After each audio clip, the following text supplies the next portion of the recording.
The census of Israel's warriors. Now the Lord spoke to Moses in the wilderness of Sinai, in the tent of meeting, on the first day of the 2nd month, in the 2nd year after they had come out of the land of Egypt, saying, Take a census of all the congregation of the sons of Israel, by their families, by their fathers' households, according to the number of names, every male, head by head.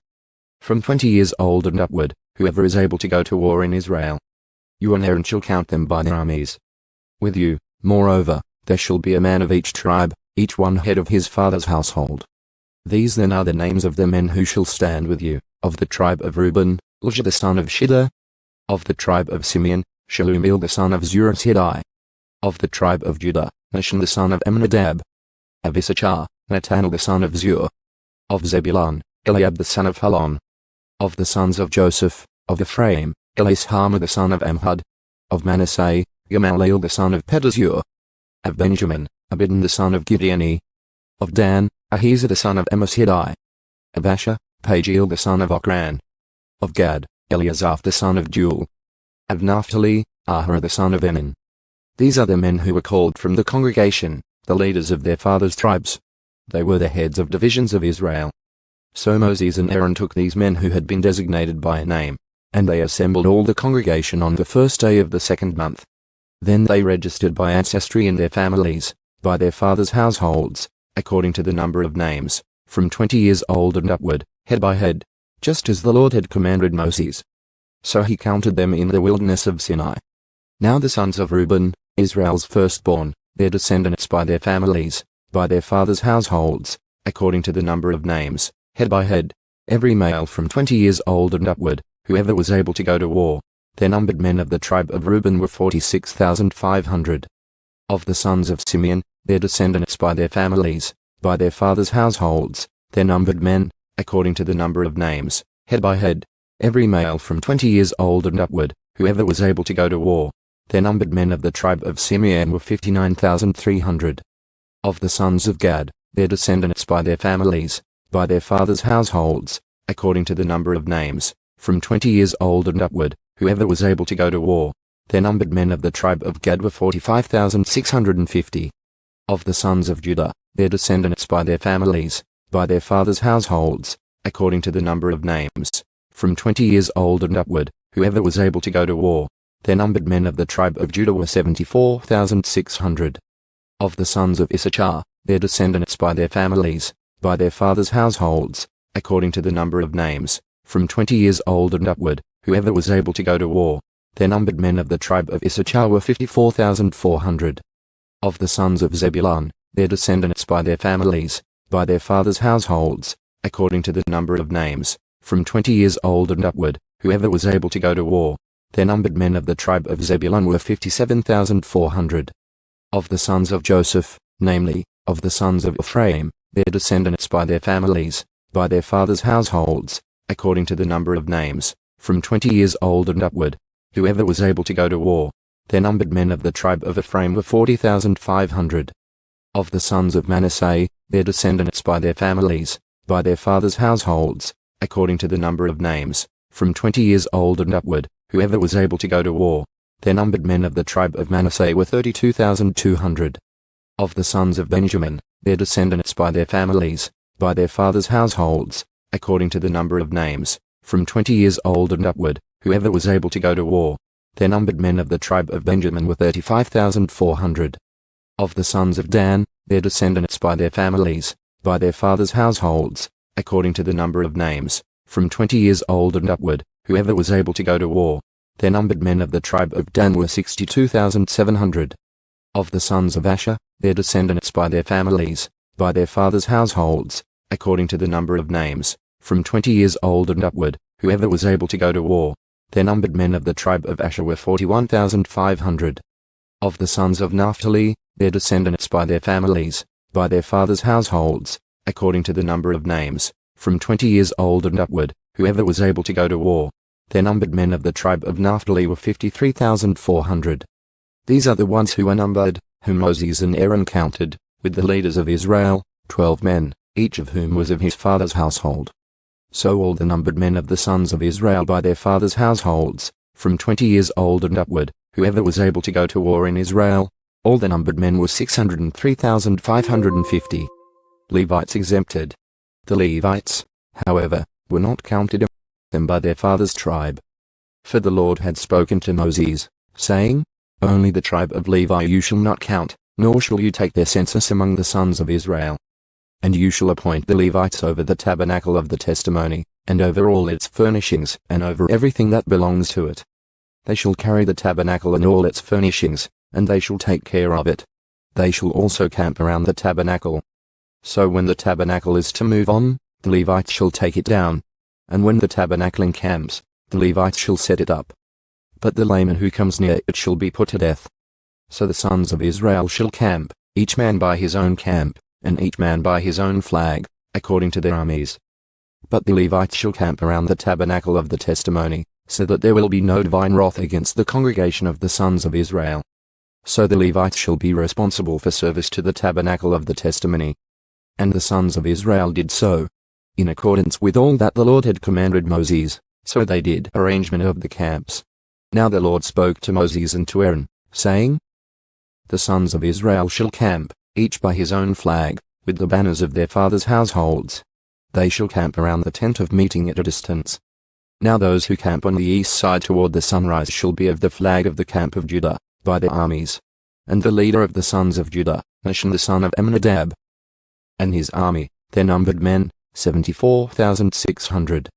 Those who camp next to him shall be the tribe of Issachar, and the leader of the sons of Issachar, Nathanael the son of Zur, and his army, their numbered men, 54,400. Then follows the tribe of Zebulun, and the leader of the sons of Zebulun, Eliab the son of Helon, and his army, his numbered men, 57,400. The total of the numbered men of the camp of Judah, 186,400, by their armies. They shall set out first. On the south side shall be the flag of the camp of Reuben by their armies, and the leader of the sons of Reuben, Elishah the son of Shiddah, and his army, their numbered men, 46,500. And those who camp next to him shall be the tribe of Simeon, and the leader of the sons of Simeon, Shelumiel the son of Zurishaddai, and his army, their numbered men, 59,300. Then follows the tribe of Gad, and the leader of the sons of Gad, Eliasaph the son of Deuel, and his army, their numbered men, 45,650. The total of the numbered men of the camp of Reuben, 151,450 by their armies. And they shall set out second. Then the tent of meeting shall set out with the camp of the Levites in the midst of the camps. Just as they camp, so they shall set out, every man in his place by their flags. On the west side shall be the flag of the camp of Ephraim by their armies. And the leader of the sons of Ephraim, Elishama the son of Amhud, and his army, their numbered men, 40,500. Next to him shall be the tribe of Manasseh, and the leader of the sons of Manasseh, Gamaliel the son of Pedazur, and his army, their numbered men, 32,200.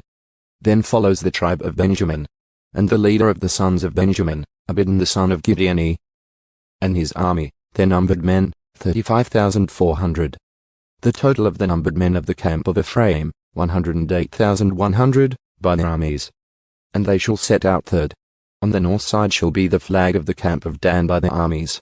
And the leader of the sons of Dan, Ahiezer the son of Ammishaddai, and his army, their numbered men, 62,700. Those who camp next to him shall be the tribe of Asher, and the leader of the sons of Asher, Pagiel the son of Ochran, and his army, their numbered men, 41,500. Then follows the tribe of Naphtali, and the leader of the sons of Naphtali, Ahira the son of Enan, and his army, their numbered men, 53,400. The total of the numbered men of the camp of Dan was 157,600. They shall set out last by their flags. These are the numbered men of the sons of Israel by their fathers' households. The total of the numbered men of the camps by their armies, 603,550. The Levites, however, were not counted among the sons of Israel, just as the Lord had commanded Moses.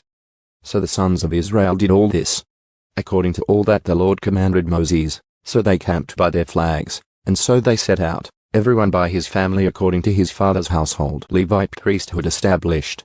Now these are the records of the generations of Aaron and Moses at the time when the Lord spoke with Moses on Mount Sinai. These then are the names of the sons of Aaron: Nadab the firstborn, and Abihu, Eleazar and Ithamar.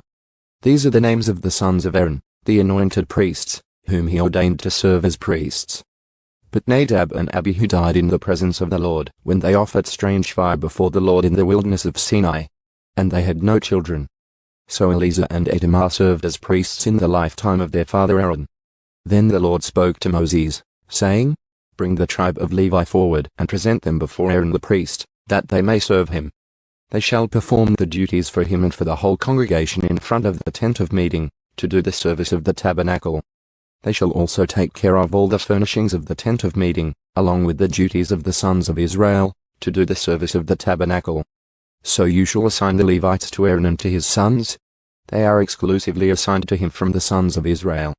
So you shall appoint Aaron and his sons that they may keep their priesthood, but the layman who comes near shall be put to death. Again the Lord spoke to Moses, saying, Now, behold, I have taken the Levites from among the sons of Israel instead of every firstborn, the firstborn of the womb among the sons of Israel. So the Levites shall be mine. For all the firstborn are mine. On the day that I fatally struck all the firstborn in the land of Egypt, I sanctified to myself all the firstborn in Israel, from the human firstborn to animals. They shall be mine. I am the Lord. Then the Lord spoke to Moses in the wilderness of Sinai, saying, Count the sons of Levi by their fathers' households, by their families. Every male from a month old and upward you shall count. So Moses counted them according to the word of the Lord, just as he had been commanded. These, then, are the sons of Levi by their names: Gershon, Kohath, and Merari. And these are the names of the sons of Gershon by their families: Libni and Shimei. And the sons of Kohath by their families: Amram and Azar, Hebron and Uzziel. And the sons of Merari by their families: Mahli and Mushi. These are the families of the Levites according to their fathers' households. Of Gershon was the family of the Libnites and the family of the Shimites. These were the families of the Gershonites. Their numbered men, in the counting of every male from a month old and upward, their numbered men were 7,500. The families of the Gershonites were to camp behind the tabernacle westward, and the leader of the fathers' households of the Gershonites, Eleazar the son of Lael. Duties of the Levites. Now the duties of the sons of Gershon in the tent of meeting included the tabernacle and the tent, its covering, and the curtain for the entrance of the tent of meeting, and the curtains of the courtyard, the curtain for the entrance of the courtyard which is around the tabernacle and the altar, and its ropes, according to all the service concerning them. Of Kohath was the family of the Amramites, the family of the Azarites, the family of the Hebronites, and the family of the Uzzielites. These were the families of the Kohathites. In the counting of every male from a month old and upward, there were 8,600, performing the duties of the sanctuary. The families of the sons of Kohath were to camp on the south side of the tabernacle, and the leader of the fathers' households of the Kohathite families, Elizaphan the son of Uzziel. Now their duties included the ark, the table, the lampstand, the altars, the utensils of the sanctuary with which they minister, the curtain, and all the service concerning them. And Eleazar the son of Aaron the priest was the head of the leaders of Levi, and he had the supervision of those who performed the duties of the sanctuary. Of Merari was the family of the Mahlites and the family of the Mushites. These were the families of Merari. Their numbered men in the counting of every male from a month old and upward, 6,200. And the leader of the fathers' households of the families of Merari was Zuriel the son of Abiel. They were to camp on the northward side of the tabernacle. Now the appointment of duties of the sons of Merari included the framework of the tabernacle, its bars, its pillars, its spaces, all its equipment, and all the service concerning them, and the pillars around the courtyard with their bases, their pegs, and their ropes. Now those who were to camp in front of the tabernacle eastward, in front of the tent of meeting toward the sunrise, were Moses and Aaron and his sons, performing the duties of the sanctuary for the obligation of the sons of Israel. But the layman coming near was to be put to death. All the numbered men of the Levites, whom Moses and Aaron counted at the command of the Lord by their families, every male from a month old and upward, were 22,000. Firstborn redeemed. Then the Lord said to Moses, Count every firstborn male of the sons of Israel from a month old and upward, and make a list of their names. And you shall take the Levites for me, I am the Lord, instead of all the firstborn among the sons of Israel, and the cattle of the Levites in place of all the firstborn among the cattle of the sons of Israel. So Moses counted all the firstborn among the sons of Israel, just as the Lord had commanded him. and all the firstborn males, by the number of names from a month old and upward for their numbered men, were 22,273. Then the Lord spoke to Moses, saying, Take the Levites in place of all the firstborn among the sons of Israel, and the cattle of the Levites in place of their cattle. And the Levites shall be mine. I am the Lord. And as a redemption price for the 273 of the firstborn of the sons of Israel who are in excess of the number of the Levites, you shall take 5 shekels apiece, per head. You shall take them in terms of the shekel of the sanctuary. The shekel is 20 gerahs. And you shall give the money, the redemption price of those who are in excess among them, to Aaron and to his sons. So Moses took the redemption money from those who were in excess of the number of those redeemed by the Levites. From the firstborn of the sons of Israel he took the money in terms of the shekel of the sanctuary, 1365. Then Moses gave the redemption money to Aaron and to his sons, at the command of the Lord, just as the Lord had commanded Moses. Duties of the Kohathites. Then the Lord spoke to Moses and to Aaron, saying, Take a census of the descendants of Kohath from among the sons of Levi, by their families, by their fathers' households, from 30 years old and upward, even to 50 years old, everyone who can enter the service of ministry to do work in the tent of meeting. This is the work of the descendants of Kohath in the tent of meeting, concerning the most holy things. When the camp sets out, Aaron and his sons shall go in and take down the veil of the curtain, and cover the ark of the testimony with it. And they shall place a covering of fine leather on it, and spread over it a cloth of pure violet, and insert its carrying poles. Over the table of the bread of the presence they shall also spread a cloth of violet, and put on it the dishes, the pans, the sacrificial bowls, and the jugs for the drink offering. And the continual bread shall be on it. And they shall spread over them a cloth of scarlet material, and cover the same with a covering of fine leather, and they shall insert its carrying poles. Then they shall take a violet cloth, and cover the lampstand for the light, along with its lamps, its tongs, its trays, and all its oil containers, by which they attend to it. And they shall put it and all its utensils in a covering of fine leather, and put it on the carrying bars. Over the golden altar they shall spread a violet cloth, and cover it with a covering of fine leather, and they shall insert its carrying poles. And they shall take all the utensils of service, with which they serve in the sanctuary, and put them in a violet cloth and cover them with a covering of fine leather, and put them on the carrying bars. Then they shall clean away the ashes from the altar, and spread a purple cloth over it. They shall also put on it all its utensils by which they serve in connection with it, the fiery pans, the forks, shovels, and the basins, all the utensils of the altar. And they shall spread a cover of fine leather over it and insert its carrying poles. When Aaron and his sons have finished covering the holy objects and all the furnishings of the sanctuary, when the camp is to set out, after that the sons of Kohath shall come to carry them by the poles, so that they will not touch the holy objects and die. These are the things in the tent of meeting that the sons of Kohath are to carry. Now the responsibility of Eleazar the son of Aaron the priest is the oil for the light, the fragrant incense, the continual grain offering, and the anointing oil, the responsibility of all the tabernacle and everything that is in it, with the sanctuary and its furnishings. Then the Lord spoke to Moses and to Aaron, saying, Do not let the tribe of the families of the Kohathites be eliminated from among the Levites. Rather, do this for them so that they will live and not die when they approach the most holy objects. Aaron and his sons shall go in and assign each of them to his work and to his load. But they shall not come in to see the holy objects even for a moment, or they will die.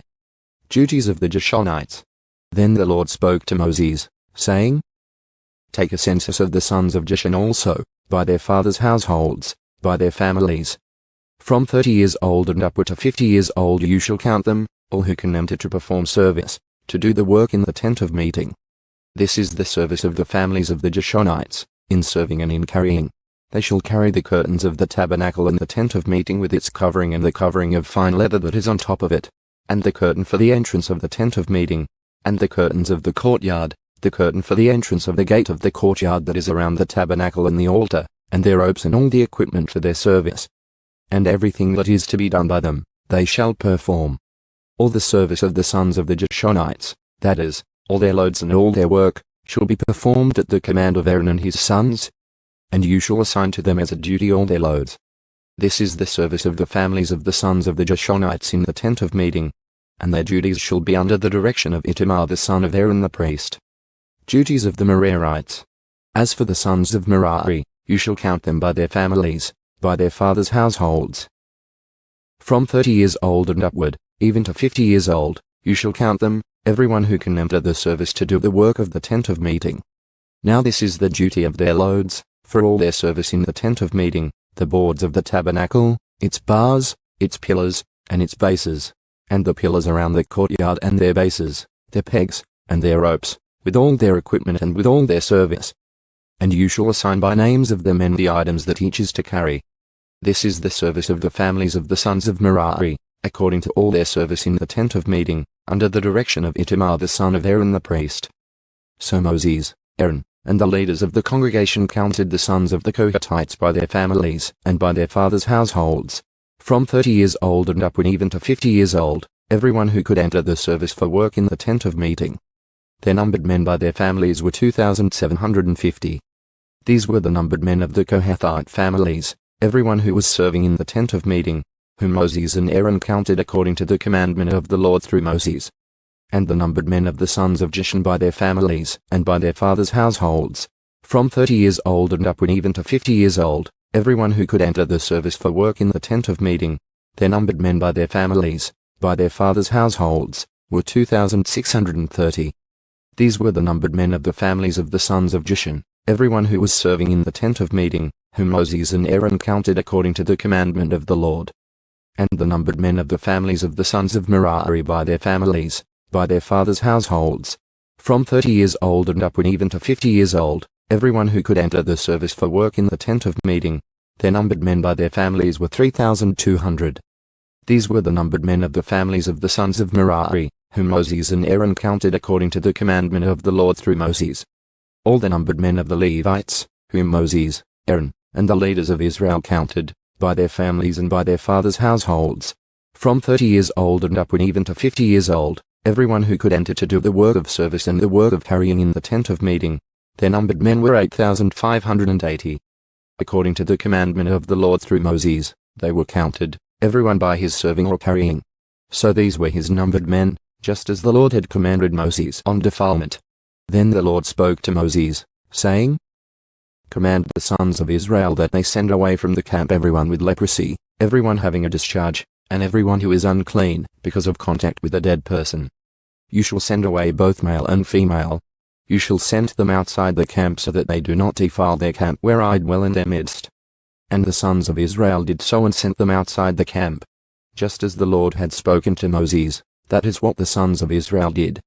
Then the Lord spoke to Moses, saying, Speak to the sons of Israel, when a man or woman commits any of the sins of mankind, acting unfaithfully against the Lord, and that person is guilty, then he shall confess his sin which he has committed, and he shall make restitution in full for his wrong, and add to it a fifth of it, and give it to him whom he has wronged.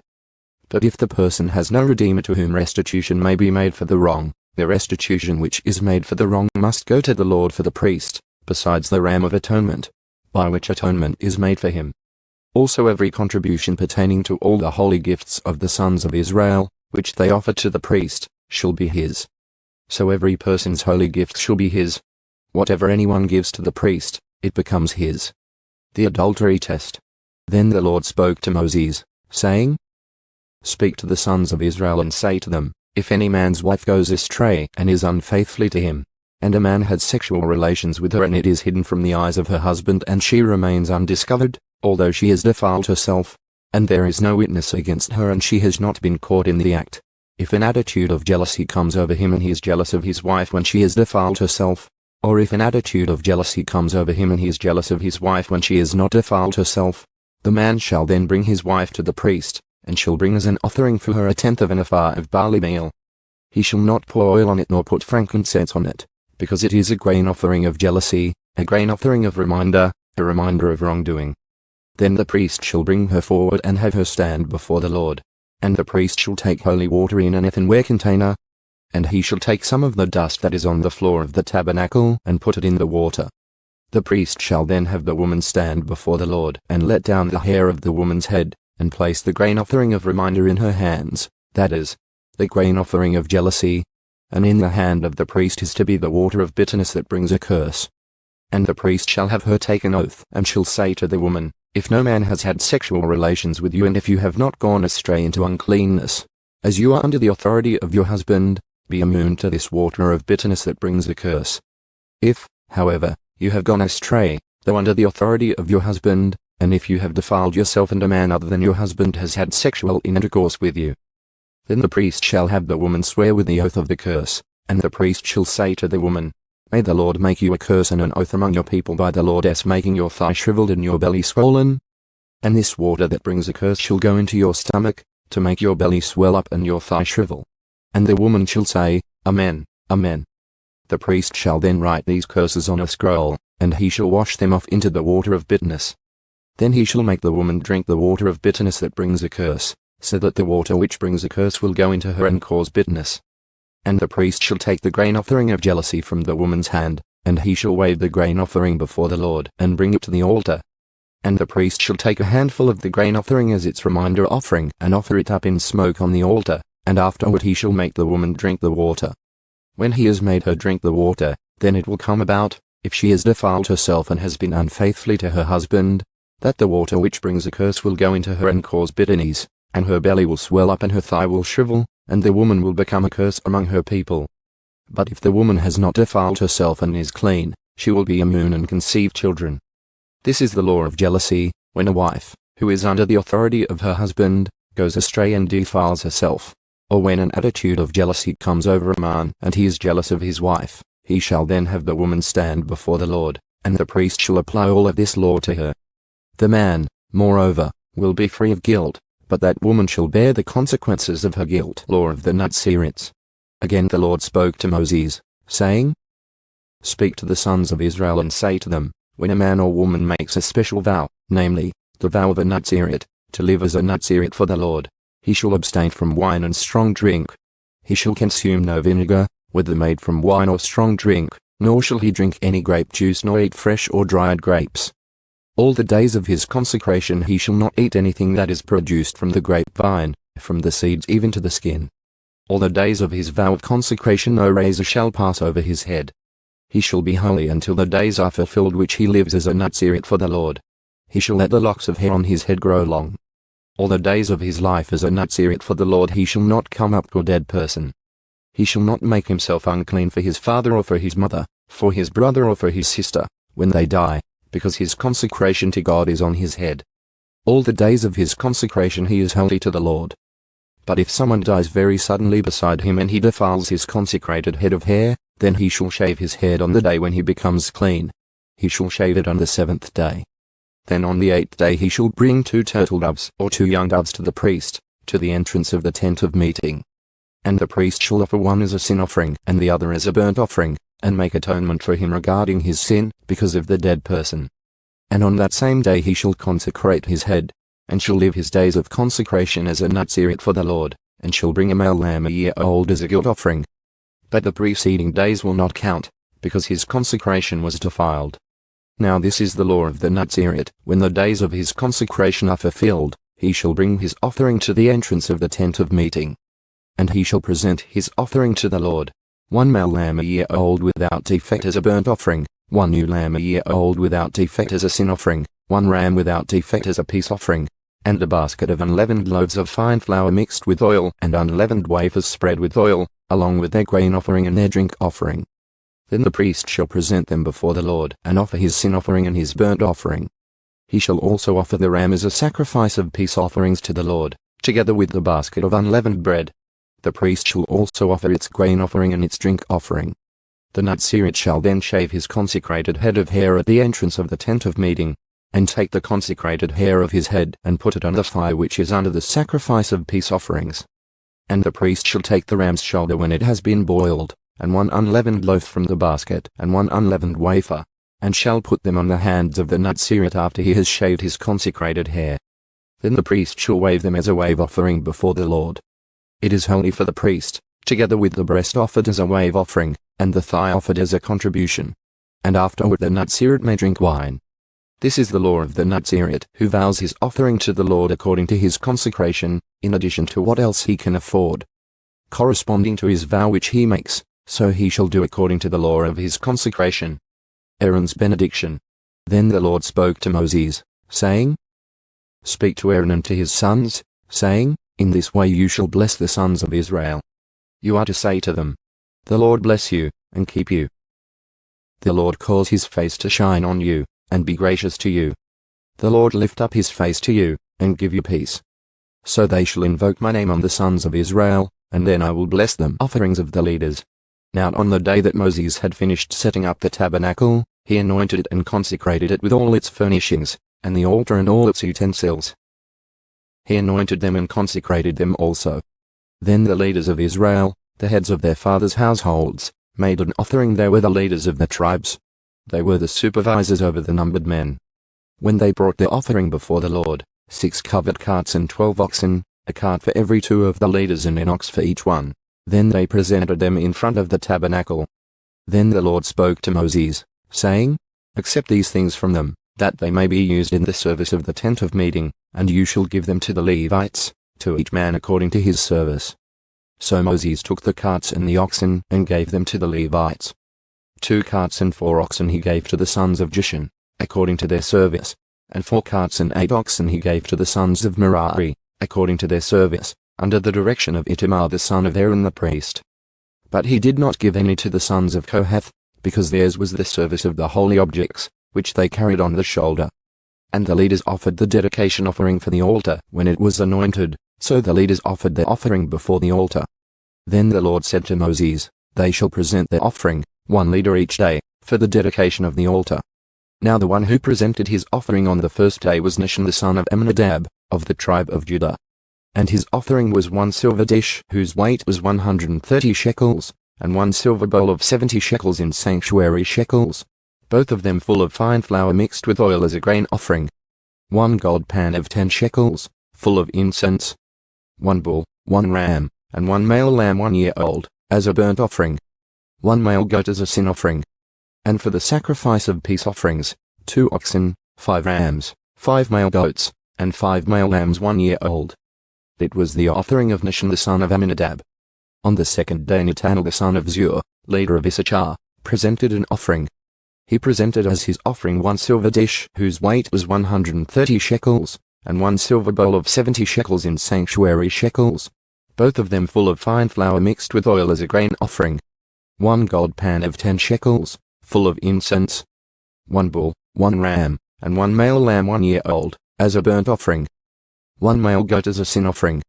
And for the sacrifice of peace offerings, 2 oxen, 5 rams, 5 male goats, and 5 male lambs 1 year old. It was the offering of Netanel the son of Zur. On the 3rd day it was Eliab the son of Helon, leader of the sons of Zebulun. His offering was also 1 silver dish whose weight was 130 shekels, and 1 silver bowl of 70 shekels in sanctuary shekels, both of them full of fine flour mixed with oil as a grain offering. 1 gold pan of 10 shekels, full of incense. 1 bull, 1 ram, and 1 male lamb 1 year old, as a burnt offering. 1 male goat as a sin offering. And for the sacrifice of peace offerings, 2 oxen, 5 rams, 5 male goats, and 5 male lambs 1 year old. It was the offering of Eliab the son of Helon. On the 4th day it was Elishah the son of Shiddah, leader of the sons of Reuben. His offering was also 1 silver dish whose weight was 130 shekels, and 1 silver bowl of 70 shekels in sanctuary shekels, both of them full of fine flour mixed with oil as a grain offering. 1 gold pan of 10 shekels, full of incense. 1 bull, 1 ram, and 1 male lamb 1 year old, as a burnt offering. 1 male goat as a sin offering. And for the sacrifice of peace offerings, 2 oxen, 5 rams, 5 male goats, and 5 male lambs 1 year old. It was the offering of Elishah the son of Shiddah. On the 5th day it was Shelumiel the son of Zurishiddai, leader of the sons of Simeon. His offering was also 1 silver dish whose weight was 130 shekels, and 1 silver bowl of 70 shekels in sanctuary shekels, both of them full of fine flour mixed with oil as a grain offering. 1 gold pan of 10 shekels, full of incense. 1 bull, 1 ram, and 1 male lamb 1 year old, as a burnt offering. 1 male goat as a sin offering. And for the sacrifice of peace offerings, 2 oxen, 5 rams, 5 male goats, and 5 male lambs 1 year old. It was the offering of Shelumiel the son of Zurishiddai. On the 6th day it was Eliasaph the son of Deuel, leader of the sons of Gad. His offering was also 1 silver dish whose weight was 130 shekels, and 1 silver bowl of 70 shekels in sanctuary shekels, both of them full of fine flour mixed with oil as a grain offering. 1 gold pan of 10 shekels, full of incense. 1 bull, 1 ram, and 1 male lamb 1 year old, as a burnt offering. 1 male goat as a sin offering. And for the sacrifice of peace offerings, 2 oxen, 5 rams, 5 male goats, and 5 male lambs 1 year old. It was the offering of Eleazar the son of Jewel. On the 7th day it was Elishama the son of Amhud, leader of the sons of Ephraim. His offering was also 1 silver dish whose weight was 130 shekels, and 1 silver bowl of 70 shekels in sanctuary shekels, both of them full of fine flour mixed with oil as a grain offering. 1 gold pan of 10 shekels, full of incense. 1 bull, 1 ram, and 1 male lamb 1 year old, as a burnt offering. 1 male goat as a sin offering. And for the sacrifice of peace offerings, 2 oxen, 5 rams, 5 male goats, and 5 male lambs 1 year old. It was the offering of Elishama the son of Amhud. On the 8th day it was Gamaliel the son of Pedazur, leader of the sons of Manasseh. His offering was also 1 silver dish whose weight was 130 shekels, and 1 silver bowl of 70 shekels in sanctuary shekels, both of them full of fine flour mixed with oil as a grain offering. 1 gold pan of 10 shekels, full of incense. 1 bull, 1 ram, and 1 male lamb 1 year old, as a burnt offering. 1 male goat as a sin offering. And for the sacrifice of peace offerings, 2 oxen, 5 rams, 5 male goats, and 5 male lambs 1 year old. It was the offering of Gamaliel the son of Pedazur. On the 9th day it was Abidan the son of Gideoni, leader of the sons of Benjamin. His offering was also 1 silver dish whose weight was 130 shekels, and 1 silver bowl of 70 shekels in sanctuary shekels, both of them full of fine flour mixed with oil as a grain offering. 1 gold pan of 10 shekels, full of incense. 1 bull, 1 ram, and 1 male lamb 1 year old, as a burnt offering. 1 male goat as a sin offering. And for the sacrifice of peace offerings, 2 oxen, 5 rams, 5 male goats, and 5 male lambs 1 year old. It was the offering of Abidan the son of Gideoni. On the 10th day it was Ahiezer the son of Ammishaddai, leader of the sons of Dan. His offering was also 1 silver dish whose weight was 130 shekels, and 1 silver bowl of 70 shekels in sanctuary shekels, both of them full of fine flour mixed with oil as a grain offering. 1 gold pan of 10 shekels, full of incense. 1 bull, 1 ram, and 1 male lamb 1 year old, as a burnt offering. 1 male goat as a sin offering. And for the sacrifice of peace offerings, 2 oxen, 5 rams, 5 male goats, and 5 male lambs 1 year old. It was the offering of Ahiezer the son of Ammishaddai. On the 11th day it was Pagiel the son of Ochran, leader of the sons of Asher. His offering was also 1 silver dish whose weight was 130 shekels, and 1 silver bowl of 70 shekels in sanctuary shekels, both of them full of fine flour mixed with oil as a grain offering. 1 gold pan of 10 shekels, full of incense. 1 bull, 1 ram, and 1 male lamb 1 year old, as a burnt offering. 1 male goat as a sin offering. And for the sacrifice of peace offerings, 2 oxen, 5 rams, 5 male goats, and 5 male lambs 1 year old. It was the offering of Pagiel the son of Ochran. On the 12th day it was Ahura the son of Enan, leader of the sons of Naphtali. His offering was also 1 silver dish whose weight was 130 shekels, and 1 silver bowl of 70 shekels in sanctuary shekels, both of them full of fine flour mixed with oil as a grain offering. 1 gold pan of 10 shekels, full of incense. 1 bull, 1 ram, and 1 male lamb 1 year old, as a burnt offering. 1 male goat as a sin offering. And for the sacrifice of peace offerings, 2 oxen, 5 rams, 5 male goats, and 5 male lambs 1 year old. It was the offering of Ahura the son of Enan. It was the dedication offering for the altar from the leaders of Israel when it was anointed, 12 silver dishes, 12 silver bowls, and 12 gold pans, each silver dish weighing 130 shekels and each bowl 70. All the silver of the utensils totaled 2,400 in sanctuary shekels. The 12 gold pans full of incense, weighing 10 shekels apiece in sanctuary shekels, all the gold of the pans totaled 120 shekels. All the oxen for the burnt offering totaled 12 bulls, all the rams, 12, the male lambs 1 year old with their grain offering, 12, and the male goats as a sin offering, 12. And all the oxen for the sacrifice of peace offerings totaled 24 bulls, all the rams, 60, the male goats, 60, and the male lambs 1 year old, 60. It was the dedication offering for the altar after it was anointed. Now when Moses entered the tent of meeting to speak with him, he heard the voice speaking to him from above the atoning cover that was on the ark of the testimony, from between the two cherubim. So he spoke to him the 7 lamps. Then the Lord spoke to Moses, saying, Speak to Aaron and say to him, When you mount the lamps, the 7 lamps will provide light in the front of the lampstand. Therefore Aaron did so. He mounted its lamps at the front of the lampstand, just as the Lord had commanded Moses. Now this was the workmanship of the lampstand, hammered work of gold. From its base to its flower ornamentation it was hammer work, according to the pattern which the Lord had shown Moses. So he made the lampstand. Cleansing the Levites. Again the Lord spoke to Moses, saying, Take the Levites from among the sons of Israel and cleanse them.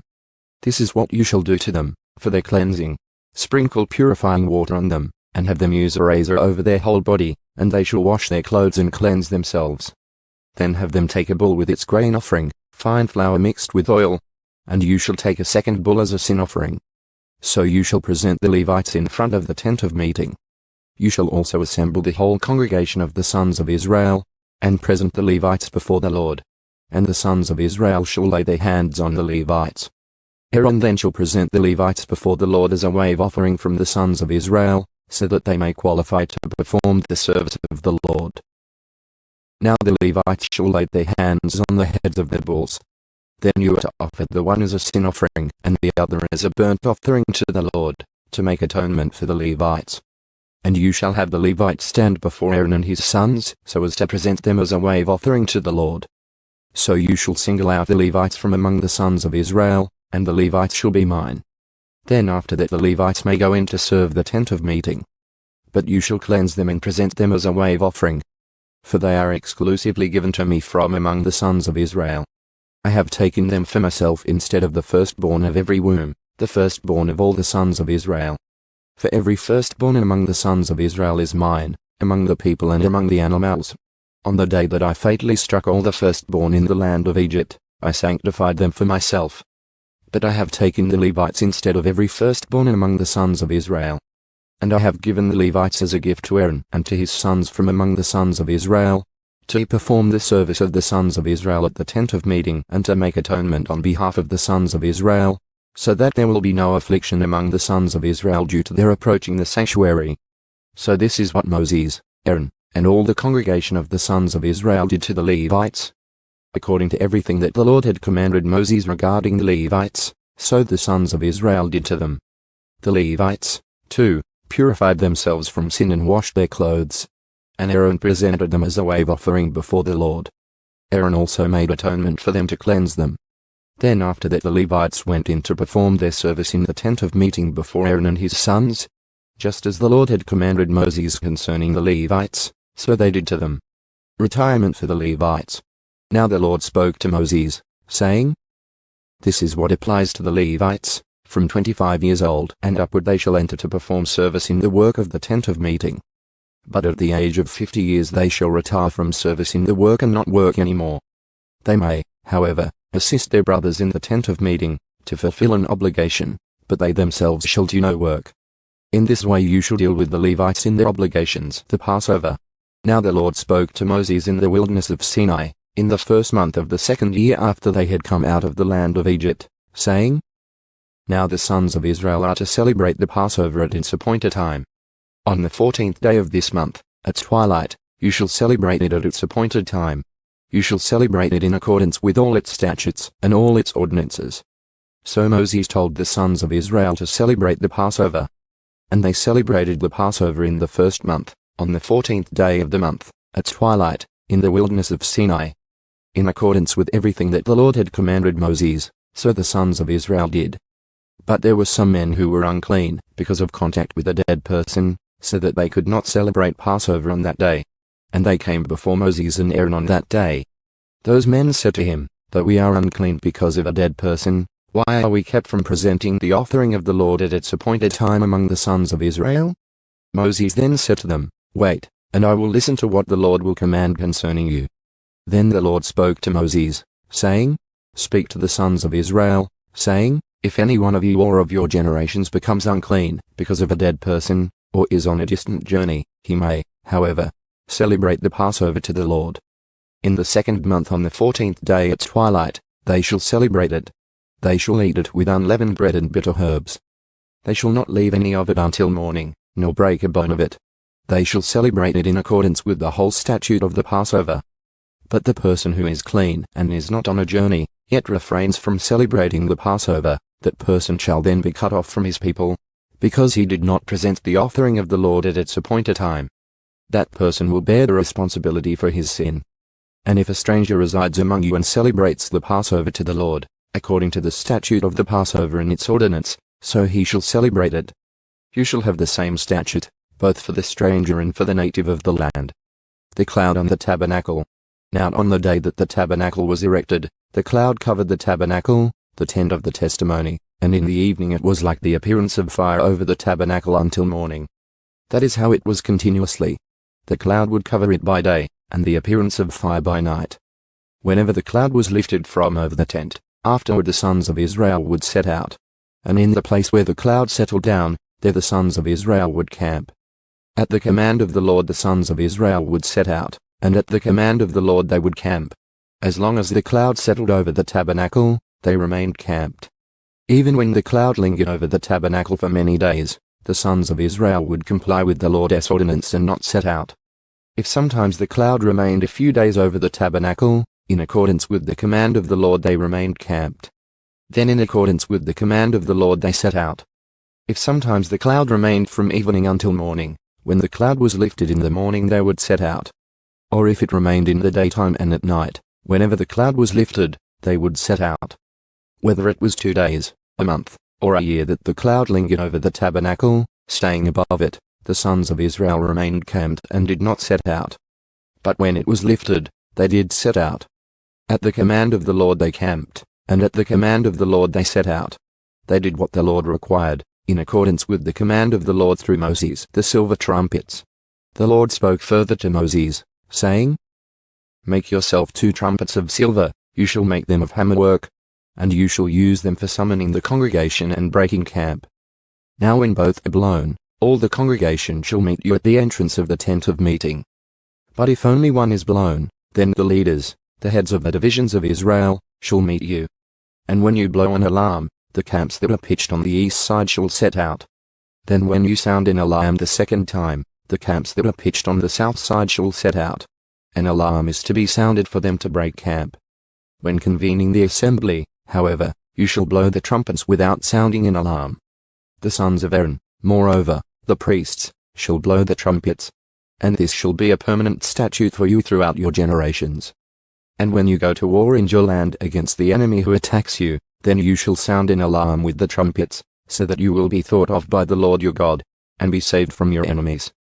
Also on the day of your joy and at your appointed feasts, and on the first days of your months, you shall blow the trumpets over your burnt offerings, and over the sacrifices of your peace offerings, and they shall be as a reminder of you before your God. I am the Lord your God. The tribes leave Sinai. Now in the 2nd year, in the 2nd month, on the 20th of the month, the cloud was lifted from above the tabernacle of the testimony. And the sons of Israel set out on their journeys from the wilderness of Sinai. Then the cloud settled in the wilderness of Paran. So they moved on for the first time in accordance with the command of the Lord through Moses. The flag of the camp of the sons of Judah, by their armies, set out first, with Nahshon the son of Amminadab, over its army, and Netanel the son of Zur, over the tribal army of the sons of Issachar, and Eliab the son of Helon over the tribal army of the sons of Zebulun. Then the tabernacle was taken down, and the sons of Jeshon and the sons of Merari, who were carrying the tabernacle, set out. Next the flag of the camp of Reuben, by their armies, set out with Elishah the son of Shidda, over its army, and Shelumiel the son of Zurishaddai over the tribal army of the sons of Simeon, and Eliasaph the son of Jeuel was over the tribal army of the sons of Gad. Then the Kehathites set out, carrying the holy objects, and the tabernacle was set up before their arrival. Next the flag of the camp of the sons of Ephraim, by their armies, set out, with Elishama the son of Amhud over its army, and Gamaliel the son of Pedazur over the tribal army of the sons of Manasseh, and Abidan the son of Gideoni over the tribal army of the sons of Benjamin.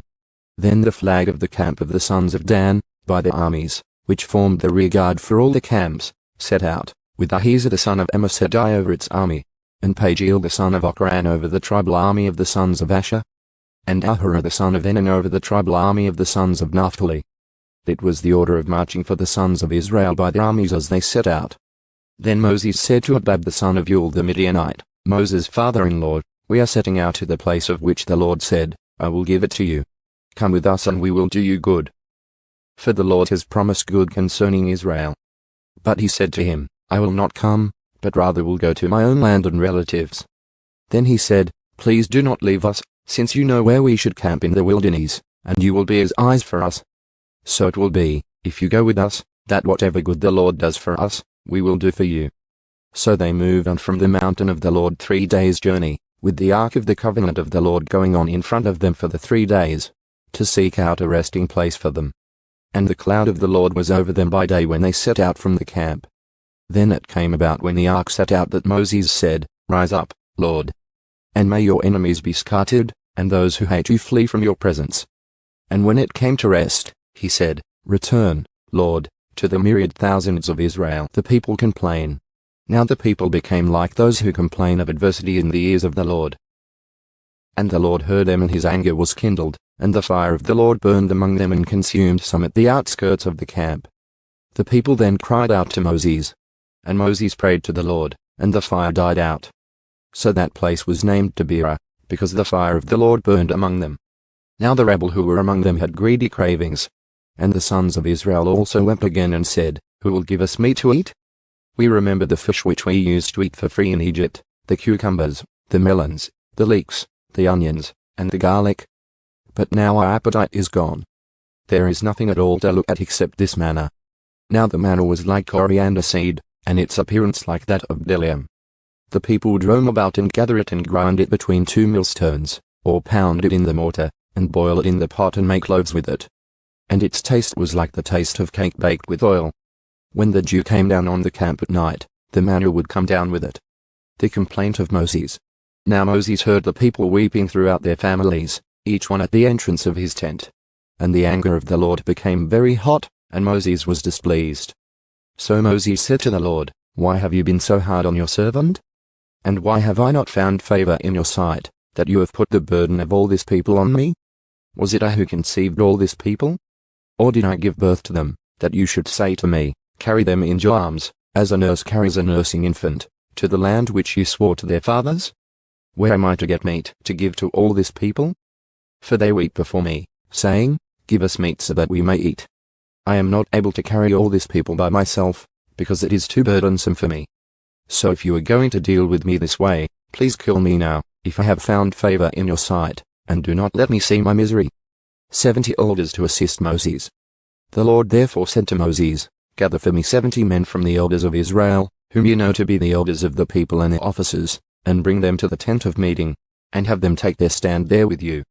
Then I will come down and speak with you there, and I will take away some of the Spirit who is upon you, and put him upon them. And they shall bear the burden of the people with you, so that you will not bear it by yourself. And you shall say to the people, Consecrate yourselves for tomorrow, and you shall eat meat. For you have wept in the ears of the Lord, saying, Oh, that someone would give us meat to eat. For we were well off in Egypt. Therefore the Lord will give you meat and you shall eat.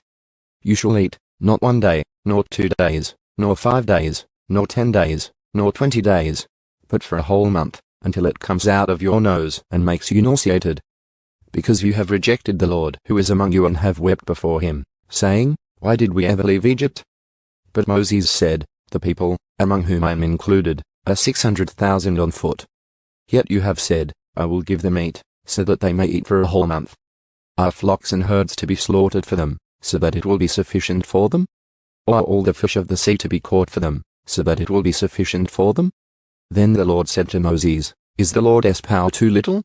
Now you shall see whether my word will come true for you or not. So Moses went out and told the people the words of the Lord. He also gathered 70 men of the elders of the people, and positioned them around the tent.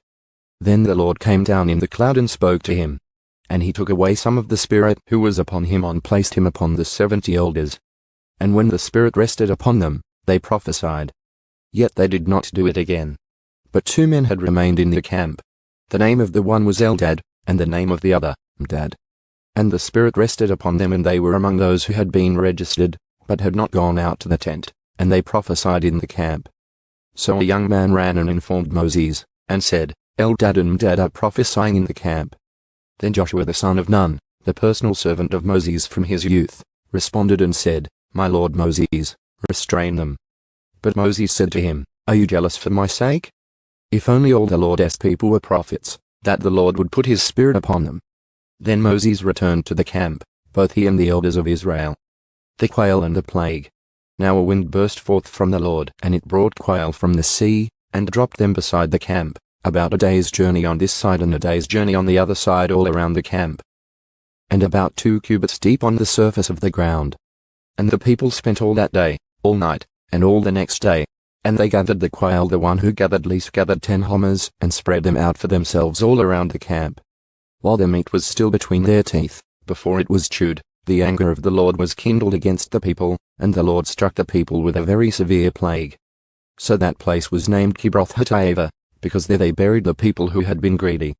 From Kibroth-Hattaavah the people set out for Hazeroth, and they remained at Hazeroth. The murmuring of Miriam and Aaron. Then Miriam and Aaron spoke against Moses, because of the Cushite woman whom he had married, for he had married a Cushite woman. And they said, Is it a fact that the Lord had spoken only through Moses? Has he not spoken through us as well? And the Lord heard this. Now the man Moses was very humble, more than any person who was on the face of the earth.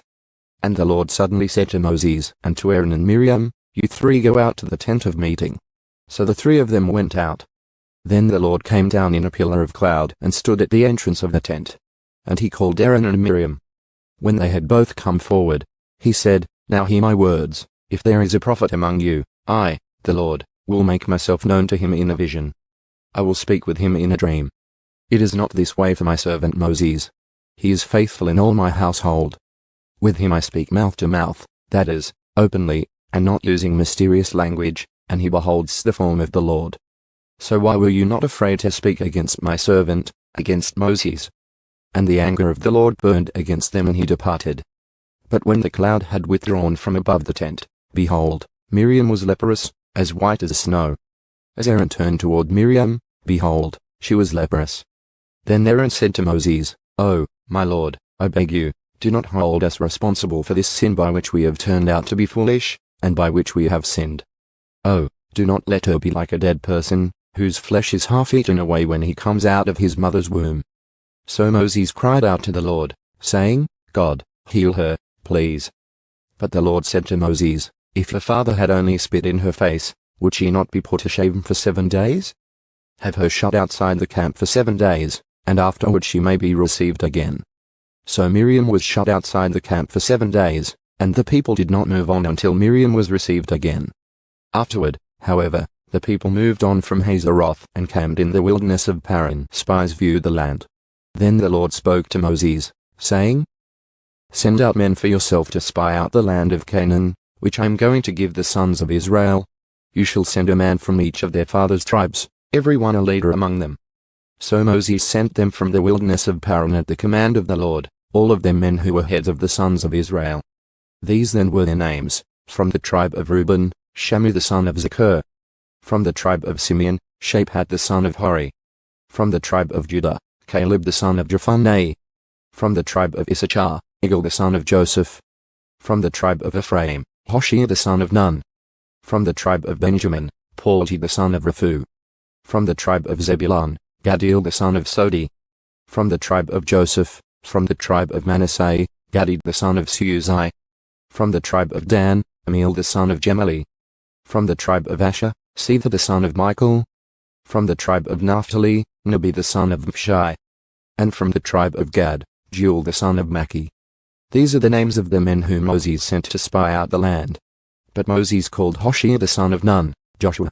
When Moses sent them to spy out the land of Canaan, he said to them, Go up there into the Negev. Then go up into the hill country. See what the land is like, and whether the people who live in it are strong or weak, whether they are few or many. And how is the land in which they live, is it good or bad? And how are the cities in which they live, are the people in open camps or in fortifications? And how is the land, is it productive or unproductive? Are there trees in it or not? And show yourselves courageous, and get some of the fruit of the land. Now the time was the season of the first ripe grapes. So they went up and spied out the land from the wilderness of Zin as far as Rehob, at Lebo-Hamath. When they had gone up into the Negev, they came to Hebron where Iman, Shishai, and Talmai, the descendants of Anak were. Hebron was built 7 years before Zoan in Egypt. Then they came to the valley of Eshcol, and from there they cut off a branch with a single cluster of grapes. And they carried it on a pole between 2 men, with some of the pomegranates in the figures. That place was called the valley of Eshcol, because of the cluster which the sons of Israel cut off from there. The spies reports. When they returned from spying out the land, at the end of 40 days, they went on and came to Moses and Aaron and to all the congregation of the sons of Israel, in the wilderness of Paran at Kadesh. And they brought back word to them and to all the congregation, and showed them the fruit of the land. So they reported to him and said, We came into the land where you sent us, and it certainly does flow with milk and honey, and this is its fruit. Nevertheless, the people who live in the land are strong, and the cities are fortified and very large. And indeed, we saw the descendants of Anak there. Amalek is living in the land of the Negev, the Hittites, the Jebusites, and the Amorites are living in the hill country, and the Canaanites are living by the sea and by the side of the Jordan. Then Caleb quieted the people before Moses and said, We should by all means go up and take possession of it, for we will certainly prevail over it. But the men who had gone up with him said, We are not able to go up against the people, because they are too strong for us. So they brought a bad report of the land which they had spied out to the sons of Israel, saying, The land through which we have gone to spy out is a land that devours its inhabitants. And all the people whom we saw in it are people of great stature. We also saw the Nephilim there, the sons of Anak, a part of the Nephilim. And we were like grasshoppers in our own sight, and so we were in their sight. The people rebel. Then all the congregation raised their voices and cried out, and the people wept that night. And all the sons of Israel grumbled against Moses and Aaron. And the entire congregation said to them, If only we had died in the land of Egypt. Or even if we had died in this wilderness.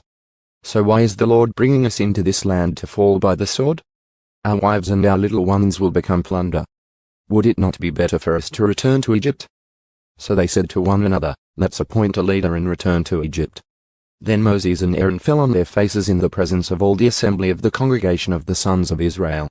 And Joshua the son of Nun and Caleb the son of Jephunneh, of those who had spied out the land, tore their clothes. And they spoke to all the congregation of the sons of Israel, saying, The land which we passed through to spy out is an exceedingly good land. If the Lord is pleased with us, then he will bring us into this land and give it to us, a land which flows with milk and honey. Only do not rebel against the Lord. And do not fear the people of the land, for they will be our prey. Their protection is gone from them, and the Lord is with us. Do not fear them. But all the congregation said to stone them with stones. Then the glory of the Lord appeared in the tent of meeting to all the sons of Israel. Moses pleads for the people. And the Lord said to Moses, How long will this people be disrespectful to me? And how long will they not believe in me, despite all the signs that I have performed in their midst? I will strike them with plague and dispossess them, and I will make you into a nation greater and mightier than they. But Moses said to the Lord, Then the Egyptians will hear of it, for by your strength you brought this people up from their midst, and they will tell it to the inhabitants of this land. They have heard that you, Lord, are in the midst of this people, because you, Lord, are seen eye to eye, while your cloud stands over them. And you go before them in a pillar of cloud by day, and in a pillar of fire by night. Now if you put this people to death all at once, then the nations who have heard of your fame will say, Since the Lord could not bring this people into the land which he promised them by oath, he slaughtered them in the wilderness.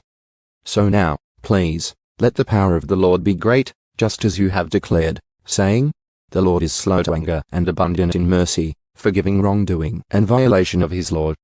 But he will by no means leave the guilty unpunished, inflicting the punishment of the fathers on the children to the third and the fourth generations. Please forgive the guilt of this people in accordance with the greatness of your mercy, just as you also have forgiven this people, from Egypt even until now. The Lord pardons and rebukes. So the Lord said, I have forgiven them in accordance with your word. However, as I live, all the earth will be filled with the glory of the Lord. Certainly all the people who have seen my glory and my signs which I performed in Egypt and in the wilderness, yet have put me to the test these 10 times and have not listened to my voice, shall by no means see the land which I swore to their fathers, nor shall any of those who were disrespectful to me see it. But as for my servant Caleb, because he has had a different spirit and has followed me fully, I will bring him into the land which he entered, and his descendants shall take possession of it. Now the Amalekites and the Canaanites live in the valleys. Turn tomorrow and set out for the wilderness by the way of the Red Sea. The Lord spoke to Moses and Aaron again, saying, How long shall I put up with this evil congregation who are grumbling against me? I have heard the complaints of the sons of Israel which they are voicing against me. Say to them, As I live, declares the Lord, just as you have spoken in my hearing, so I will do to you. Your dead bodies will fall in this wilderness, all your numbered men according to your complete number from 20 years old and upward, who have grumbled against me. By no means will you come into the land where I swore to settle you, except for Caleb the son of Jephunneh and Joshua the son of Nun. Your children, however, whom you said would become plunder, I will bring them in, and they will know the land which you have rejected.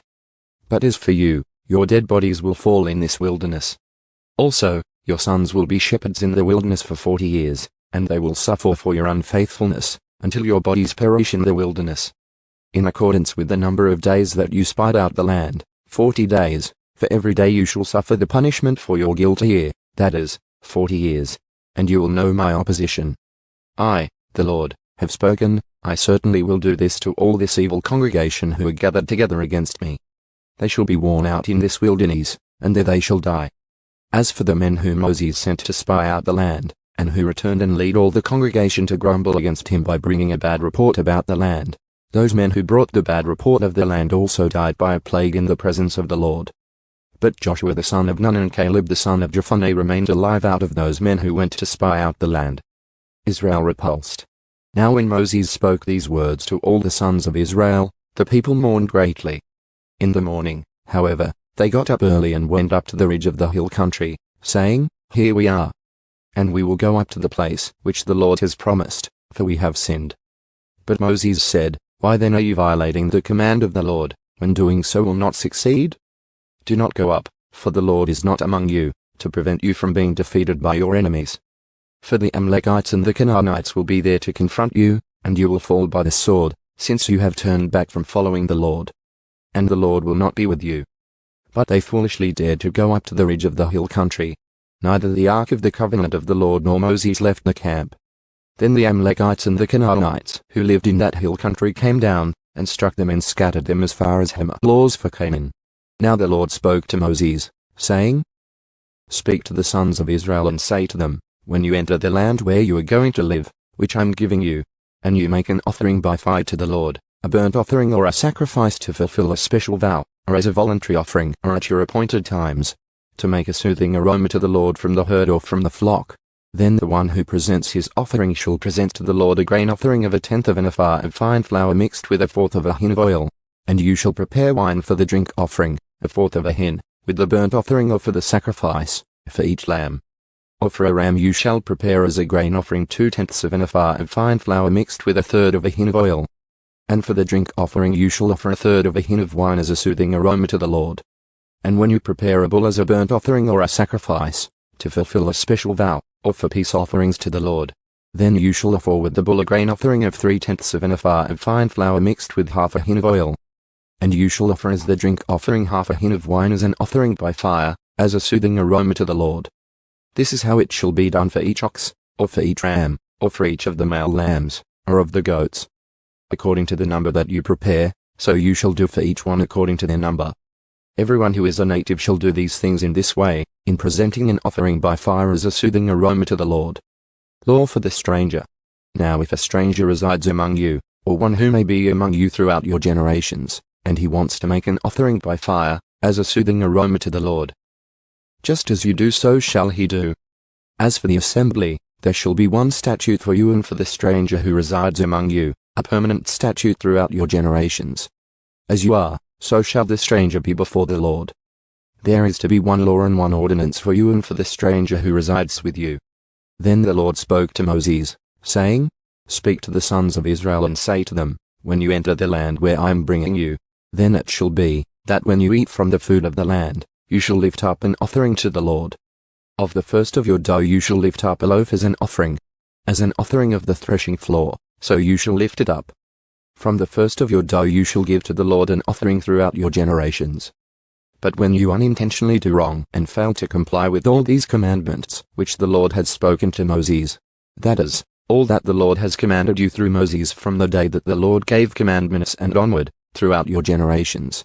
Then it shall be, if it is done unintentionally, without the knowledge of the congregation, that all the congregation shall offer one bull as a burnt offering, as a soothing aroma to the Lord, with its grain offering and its drink offering, according to the ordinance, and one male goat as a sin offering.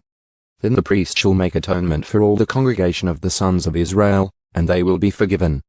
For it was an unintentional wrong, and they have brought their offering, an offering by fire to the Lord, and their sin offering before the Lord, for their unintentional wrong. So all the congregation of the sons of Israel will be forgiven, as well as the stranger who resides among them, for guilt was attributed to all the people through an unintentional wrong. Also, if one person sins unintentionally, then he shall offer a 1-year-old female goat as a sin offering. And the priest shall make atonement before the Lord for the person who goes astray by an unintentional sin, making atonement for him so that he may be forgiven. You shall have one law for the native among the sons of Israel and for the stranger who resides among them, for one who does anything wrong unintentionally. But the person who does wrong defiantly, whether he is a native or a stranger, that one is blaspheming the Lord. And that person shall be cut off from among his people. Since he has despised the word of the Lord and has broken his commandment, that person shall be completely cut off. His guilt will be on him. Sabbath breaking punished. Now all the sons of Israel were in the wilderness, they found a man gathering wood on the Sabbath day. And those who found him gathering wood brought him to Moses and Aaron, and to all the congregation. And they placed him in custody, because it had not been decided what should be done to him. Then the Lord said to Moses, the man must be put to death. All the congregation shall stone him with stones outside the camp. So all the congregation brought him outside the camp and stoned him to death with stones, just as the Lord had commanded Moses. The Lord also spoke to Moses, saying, Speak to the sons of Israel and tell them that they shall make for themselves tassels on the corners of their garments throughout their generations, and that they shall put on the tassel of each corner a violet thread. It shall be a tassel for you to look at and remember all the commandments of the Lord, so that you will do them and not follow your own heart and your own eyes, which led you to prostitute yourselves, so that you will remember and do all my commandments and be holy to your God. I am the Lord your God who brought you out from the land of Egypt to be your God. I am the Lord your God. Korah's rebellion. Now Korah the son of Azar, the son of Kohath, the son of Levi, with Din and Abiram, the sons of Eliab, and On the son of Peleth, sons of Reuben, took men. And they stood before Moses, together with some of the sons of Israel, 250 leaders of the congregation chosen in the assembly, men of renown. They assembled together against Moses and Aaron, and said to them, You have gone far enough. For all the congregation are holy, every one of them, and the Lord is in their midst. So why do you exalt yourselves above the assembly of the Lord? When Moses heard this, he fell on his face. And he spoke to Korah and all his group, saying, Tomorrow morning the Lord will make known who is his, and who is holy, and will bring that one near to himself. Indeed, the one whom he will choose, he will bring near to himself. Do this, take censers for yourselves, Korah and your whole group, and put fire in them, and place incense upon them in the presence of the Lord tomorrow. And the man whom the Lord chooses shall be the one who is holy. You have gone far enough, you sons of Levi. Then Moses said to Korah, Hear now, you sons of Levi, is it too small an honor for you that the God of Israel has singled you out from the congregation of Israel, to bring you near to himself, to perform the service of the tabernacle of the Lord, and to stand before the congregation to minister to them? And that he has brought you near, Korah, and all your brothers, sons of Levi, with you? But are you seeking the priesthood as well? Therefore you and your whole group are the ones gathered together against the Lord.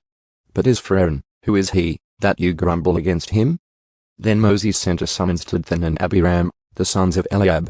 But they said, We will not come up. Is it not enough that you have brought us up out of a land flowing with milk and honey to have us die in the wilderness, but you would also appoint yourself as master over us? Indeed, you have not brought us into a land flowing with milk and honey, nor have you given us an inheritance of fields and vineyards. Would you gouge out the eyes of these men? We will not come up. Then Moses became very angry and said to the Lord, Pay no attention to their offering. I have not taken a single donkey from them, nor have I done harm to any of them. Moses said to Korah, You and all your group be present before the Lord tomorrow, you and they along with Aaron. And each of you take his censer and put incense on it, and each of you bring his censer before the Lord, 250 censers. Also you and Aaron shall each bring his censer. So they took, each one his own censer, and put fire on it, and placed incense on it. And they stood at the entrance of the tent of meeting, with Moses and Aaron. So Korah assembled all the congregation against them at the entrance of the tent of meeting. And the glory of the Lord appeared to all the congregation. Then the Lord spoke to Moses and Aaron, saying, Separate yourselves from among this congregation, so that I may consume them instantly. But they fell on their faces and said, God, the God of the spirits of humanity, when one person sins, will he be angry with the entire congregation? Then the Lord spoke to Moses, saying, Speak to the congregation, saying, Get away from the areas around the tents of Korah, Dathan, and Abiram. Then Moses arose and went to Dathan and Abiram, with the elders of Israel following him. And he spoke to the congregation, saying, Get away now from the tents of these wicked men, and do not touch anything that belongs to them, or you will be swept away in all their sin. So they moved away from the areas around the tents of Korah, Dathan, and Abiram. And Dathan and Abiram came out and stood at the entrances of their tents, along with their wives, their sons, and their little ones. Then Moses said, By this you shall know that the Lord has sent me to do all these deeds. For it is not my doing. If these men die the death of all mankind, or if they suffer the fate of all mankind, then the Lord has not sent me. But if the Lord brings about an entirely new thing and the ground opens its mouth and swallows them with everything that is theirs, and they descend alive into Sheol, then you will know that these men have been disrespectful to the Lord. And as he finished speaking all these words, the ground that was under them split open. And the earth opened its mouth and swallowed them, their households, and all the people who belonged to Korah with all their possessions. So they and all that belonged to them went down alive to Sheol. And the earth closed over them, and they perished from the midst of the assembly. Then all Israel who were around them fled at their outcry, for they said, The earth might swallow us. Fire also came out from the Lord and consumed the 250 men who were offering the incense. Then the Lord spoke to Moses, saying, Tell Eleazar, the son of Aaron the priest, that he shall pick up the censers from the midst of the burnt area, because they are holy, and you are to scatter the burning coals further away. As for the censers of these men who have sinned at the cost of their own lives, have them made into hammered sheets as plating for the altar, since they did present them before the Lord and they are holy, and they shall serve as a sign to the sons of Israel. So the priest Eleazar took the bronze censers which the men who were burnt had offered, and they hammered them out as plating for the altar, as a reminder to the sons of Israel, so that no layman, anyone who was not of the descendants of Aaron, would approach to burn incense before the Lord. Then he would not become like Korah and his group, just as the Lord had spoken to him through Moses. Murmuring and plague. But on the next day all the congregation of the sons of Israel grumbled against Moses and Aaron, saying, You are the ones who have caused the death of the Lord's people. It came about, however, when the congregation had assembled against Moses and Aaron, that they turned toward the tent of meeting, and behold, the cloud covered it and the glory of the Lord appeared. Then Moses and Aaron came to the front of the tent of meeting, and the Lord spoke to Moses, saying, Get away from among this congregation so that I may consume them instantly. Then they fell on their faces. And Moses said to Aaron, Take your censer and put fire in it from the altar, and place incense on it. Then bring it quickly to the congregation and make atonement for them, for wrath has gone out from the Lord, the plague has begun. Then Aaron took it just as Moses had spoken, and he ran into the midst of the assembly. And behold, the plague had begun among the people. So he put on the incense and made atonement for the people. And he took his stand between the dead and the living, so that the plague was brought to a halt. But those who died by the plague were 14,700 in number, besides those who died on account of Korah. Then Aaron returned to Moses at the entrance of the tent of meeting, for the plague had been brought to a halt. Aaron's staff buds. Then the Lord spoke to Moses, saying, Speak to the sons of Israel, and obtain from them a staff for each father's household, 12 staffs, from all their leaders for their fathers' households.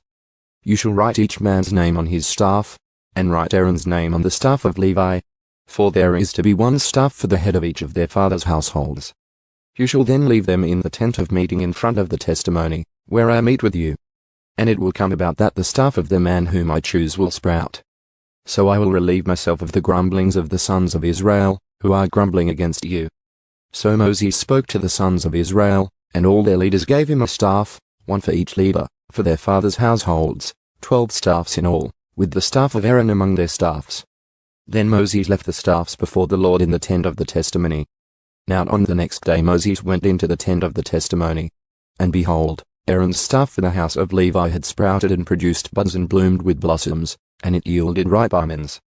Moses then brought out all the staffs from the presence of the Lord to all the sons of Israel. And they looked, and each man took his staff. But the Lord said to Moses, "Put the staff of Aaron back in front of the testimony to be kept as a sign against the rebels, so that you may put an end to their grumblings against me and they do not die." Moses did so. Just as the Lord had commanded him, so he did. Then the sons of Israel spoke to Moses, saying, "Behold, we are passing away, we are perishing, we are all perishing. Everyone who comes near to the tabernacle of the Lord, must die. Are we to perish completely?" Duties of Levites. So the Lord said to Aaron, "You, your sons, and your father's household with you shall bear the guilt in connection with the sanctuary. And you and your sons with you shall bear the guilt in connection with your priesthood. But also bring your brothers with you, the tribe of Levi, the tribe of your father, so that they may join you and serve you, while you and your sons with you are before the tent of the testimony. And they shall perform duties for you and the duties of the whole tent, but they shall not come near the furnishings of the sanctuary and the altar, or both they and you will die. They shall join you and perform the duties of the tent of meeting, for all the service of the tent. But an unauthorized person shall not come near you. So you shall perform the duties of the sanctuary and the duties of the altar, so that there will no longer be wrath on the sons of Israel. Behold, I myself have taken your fellow Levites from among the sons of Israel. They are a gift to you, dedicated to the Lord, to perform the service for the tent of meeting. But you and your sons with you shall attend to your priesthood for everything that concerns the altar and inside the veil, and you are to perform service. I am giving you the priesthood as a service that is a gift, and the unauthorized person who comes near shall be put to death." The priest's portion. Then the Lord spoke to Aaron, "Now behold, I myself have put you in charge of my offerings. All the holy gifts of the sons of Israel I have given to you as a portion, and to your sons as a permanent allotment. This shall be yours from the most holy gifts reserved from the fire. Every offering of theirs, namely every grain offering, every sin offering, and every guilt offering, with which they shall make restitution to me, shall be most holy for you and for your sons. As the most holy gifts you shall eat it. Every male shall eat it. It shall be holy to you. This also is yours, the offering of their gift, that is, all the wave offerings of the sons of Israel. I have given them to you and to your sons and daughters with you as a permanent allotment. Every one of your household who is clean may eat it. All the best of the fresh oil and all the best of the fresh wine and of the grain, the first fruits of what they give to the Lord, I have given them to you. The first ripe fruits of all that is in their land, which they bring to the Lord, shall be yours. Every one of your household who is clean may eat it. Everything banned from secular use in Israel shall be yours. Every firstborn of the womb of all flesh, whether human or animal, which they offer to the Lord, shall be yours. However, you must redeem the human firstborn, and the firstborn of unclean animals you shall redeem. As to their redemption price, from a month old you shall redeem them, by your assessment, 5 shekels in silver by the shekel of the sanctuary, which is 20 gerahs. But the firstborn of an ox, the firstborn of a sheep, or the firstborn of a goat, you shall not redeem. They are holy. You shall sprinkle their blood on the altar and offer up their fat in smoke as an offering by fire, for a soothing aroma to the Lord. However, their meat shall be yours. It shall be yours like the breast of the wave offering and like the right thigh. All the offerings of the holy gifts, which the sons of Israel offer to the Lord, I have given to you and your sons and your daughters with you, as a permanent allotment. It is a permanent covenant of salt before the Lord to you and your descendants with you." Then the Lord said to Aaron, "You shall have no inheritance in their land, nor own any portion among them. I am your portion and your inheritance among the sons of Israel. To the sons of Levi, behold, I have given all the tithe in Israel as an inheritance, in return for their service which they perform, the service of the tent of meeting. And the sons of Israel shall not come near the tent of meeting again, or they will bring sin on themselves and die. Only the Levites shall perform the service of the tent of meeting, and they shall bear their own guilt. It shall be a permanent statute throughout your generations, and among the sons of Israel they shall have no inheritance. For the tithe of the sons of Israel, which they offer as an offering to the Lord, I have given to the Levites as an inheritance. Therefore I have said concerning them, they shall have no inheritance among the sons of Israel." Then the Lord spoke to Moses, saying, "Moreover, you shall speak to the Levites and say to them, when you take from the sons of Israel the tithe which I have given you from them for your inheritance, then you shall present an offering from it to the Lord, a tithe of the tithe. Your offering shall be credited to you like the grain from the threshing floor or the full produce from the wine vat. So you shall also present an offering to the Lord from all your tithes, which you receive from the sons of Israel, and from it you shall give the Lord's offering to Aaron the priest. Out of all your gifts you shall present every offering due to the Lord, from all the best of them, the sacred part from them. And you shall say to them, when you have offered from it the best of it, then the rest shall be credited to the Levites like the product of the threshing floor, and like the product of the wine vat. You may eat it anywhere, you and your households, for it is your compensation in return for your service in the tent of meeting. And you will bring on yourselves no sin by reason of it when you have offered the best of it. But you shall not profane the sacred gifts of the sons of Israel, so that you do not die. Ordinance of the red heifer. Then the Lord spoke to Moses and Aaron, saying, This is the statute of the Lord which the Lord has commanded, saying, Speak to the sons of Israel that they bring you an unblemished red heifer in which there is no defect and on which a yoke has never been mounted. And you shall give it to Eleazar the priest, and it shall be brought outside the camp and be slaughtered in his presence. And Eleazar the priest shall take some of its blood with his finger and sprinkle some of its blood toward the front of the tent of meeting 7 times. Then the heifer shall be burned in his sight. Its hide, its flesh, and its blood, with its refuse, shall be burned. And the priest shall take cedar wood, hyssop, and scarlet material, and throw it into the midst of the burning heifer. The priest shall then wash his clothes and bathe his body in water, and afterward come into the camp. But the priest will be unclean until evening. The one who burns the heifer shall also wash his clothes in water and bathe his body in water, and will be unclean until evening. Now a man who is clean shall gather up the ashes of the heifer and put them outside the camp in a clean place. And the congregation of the sons of Israel shall keep them for water to remove impurity. It is purification from sin.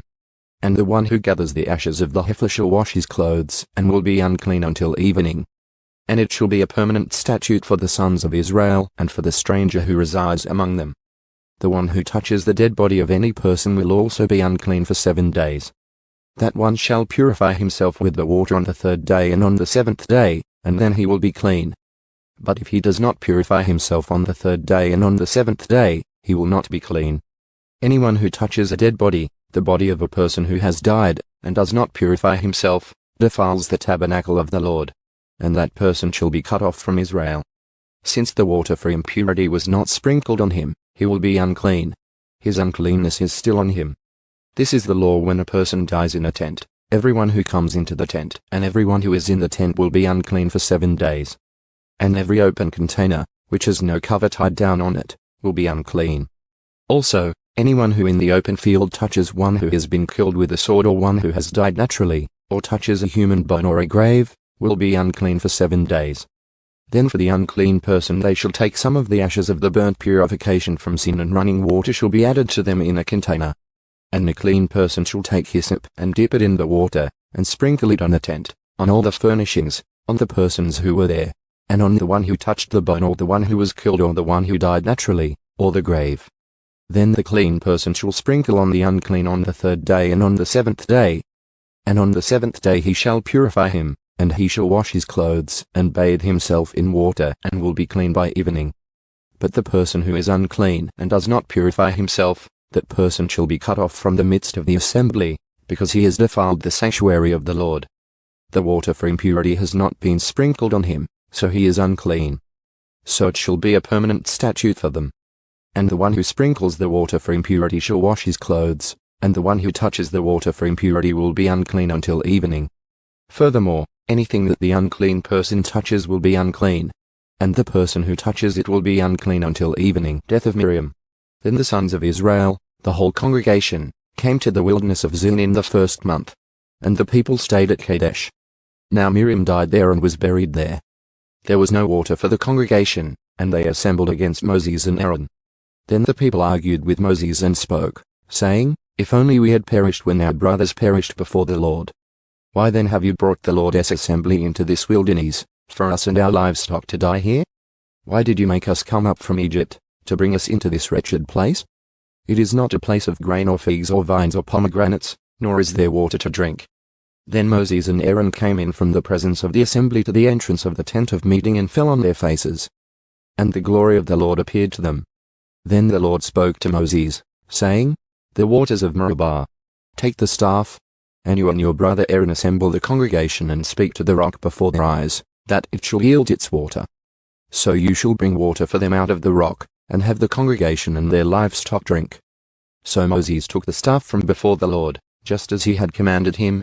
And Moses and Aaron summoned the assembly in front of the rock. And he said to them, "Listen now, you rebels. Shall we bring water for you out of this rock?" Then Moses raised his hand and struck the rock twice with his staff. And water came out abundantly, and the congregation and their livestock drank. But the Lord said to Moses and Aaron, "Since you did not trust in me, to treat me as holy in the sight of the sons of Israel, for that reason you shall not bring this assembly into the land which I have given them." Those were called the waters of Meribah, because the sons of Israel argued with the Lord, and he proved himself holy among them. From Kadesh Moses then sent messengers to the king of Edom to say, "This is what your brother Israel has said, you know all the hardship that has overtaken us. That our fathers went down to Egypt, and we stayed in Egypt a long time, and the Egyptians treated us and our fathers badly. But when we cried out to the Lord, he heard our voice and sent an angel, and brought us out from Egypt. Now behold, we are at Kadesh, a town on the edge of your territory. Please let us pass through your land. We will not pass through field or vineyard. We will not even drink water from a well. We will go along the king's road, not turning to the right or left, until we pass through your territory." Edom, however, said to him, "You shall not pass through us, or I will come out with the sword against you." Again, the sons of Israel said to him, "We will go up by the road, and if I and my livestock do drink any of your water, then I will pay its price. Let me only pass through on my feet, nothing more." But he said, "You shall not pass through." And Edom came out against him with a heavy force and a strong hand. So Edom refused to allow Israel to pass through his territory. Then Israel turned away from him. Now when they set out from Kadesh, the sons of Israel, the whole congregation, came to Mount Hor. Death of Aaron. Then the Lord spoke to Moses and Aaron at Mount Hor by the border of the land of Edom, saying, "Aaron will be gathered to his people, for he shall not enter the land which I have given to the sons of Israel, because you rebelled against my command at the waters of Meribah. Take Aaron and his son Eleazar, and bring them up to Mount Hor. Then strip Aaron of his garments, and put them on his son Eleazar. So Aaron will be gathered to his people and will die there." So Moses did just as the Lord had commanded, and they went up to Mount Hor in the sight of all the congregation. And after Moses stripped Aaron of his garments, and put them on his son Eleazar, Aaron died there on the mountain top. Then Moses and Eleazar came down from the mountain. When all the congregation saw that Aaron had died, the whole house of Israel wept for Aaron for 30 days. Arad conquered. When the Canaanite, the king of Arad, who lived in the Negev, heard that Israel was coming by the way of Atharim, he fought against Israel and took some of them captive. So Israel made a vow to the Lord and said, "If you will indeed hand over this people to me, then I will utterly destroy their cities." The Lord heard the voice of Israel and turned over the Canaanites. Then they utterly destroyed them and their cities. And the place was named Hema. Then they set out from Mount Hor by the way of the Red Sea, to go around the land of Edom. And the people became impatient because of the journey. So the people spoke against God and Moses, "Why have you brought us up from Egypt to die in the wilderness? For there is no food and no water, and we are disgusted with this miserable food." The bronze serpent. Then the Lord sent fiery serpents among the people, and they bit the people, so that many people of Israel died. So the people came to Moses and said, "We have sinned, because we have spoken against the Lord and against you. Intercede with the Lord, that he will remove the serpents from us." And Moses interceded for the people. Then the Lord said to Moses, "Make a fiery serpent, and put it on a flagpole. And it shall come about, that everyone who is bitten, and looks at it, will live."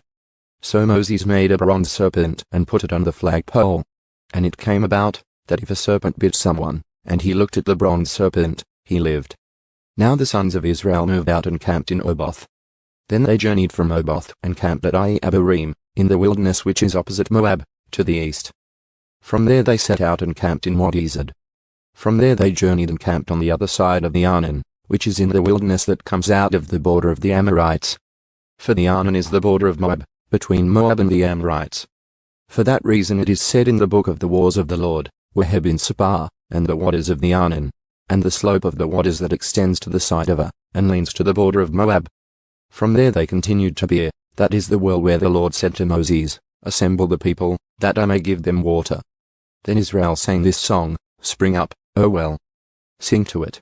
The well, which the leaders dug, which the nobles of the people hollowed out, with the scepter and with their staffs." And from the wilderness they continued to Mattanah. and from Mattanah to Nahaliel, and from Nahaliel to Bamoth, and from Bamoth to the valley that is in the land of Moab, at the top of Pisgah, which overlooks the desert. 2 victories. Then Israel sent messengers to Sihon, king of the Amorites, saying, Let me pass through your land. We will not turn off into field or vineyard. We will not drink water from wells. We will go by the king's road until we have passed through your border. But Sihon would not permit Israel to pass through his border. Instead, Sihon gathered all his people and went out against Israel in the wilderness, and came to Jahaz and fought against Israel. Then Israel struck him with the edge of the sword, and took possession of his land from the Arnon to the Jabbok, as far as the sons of Ammon.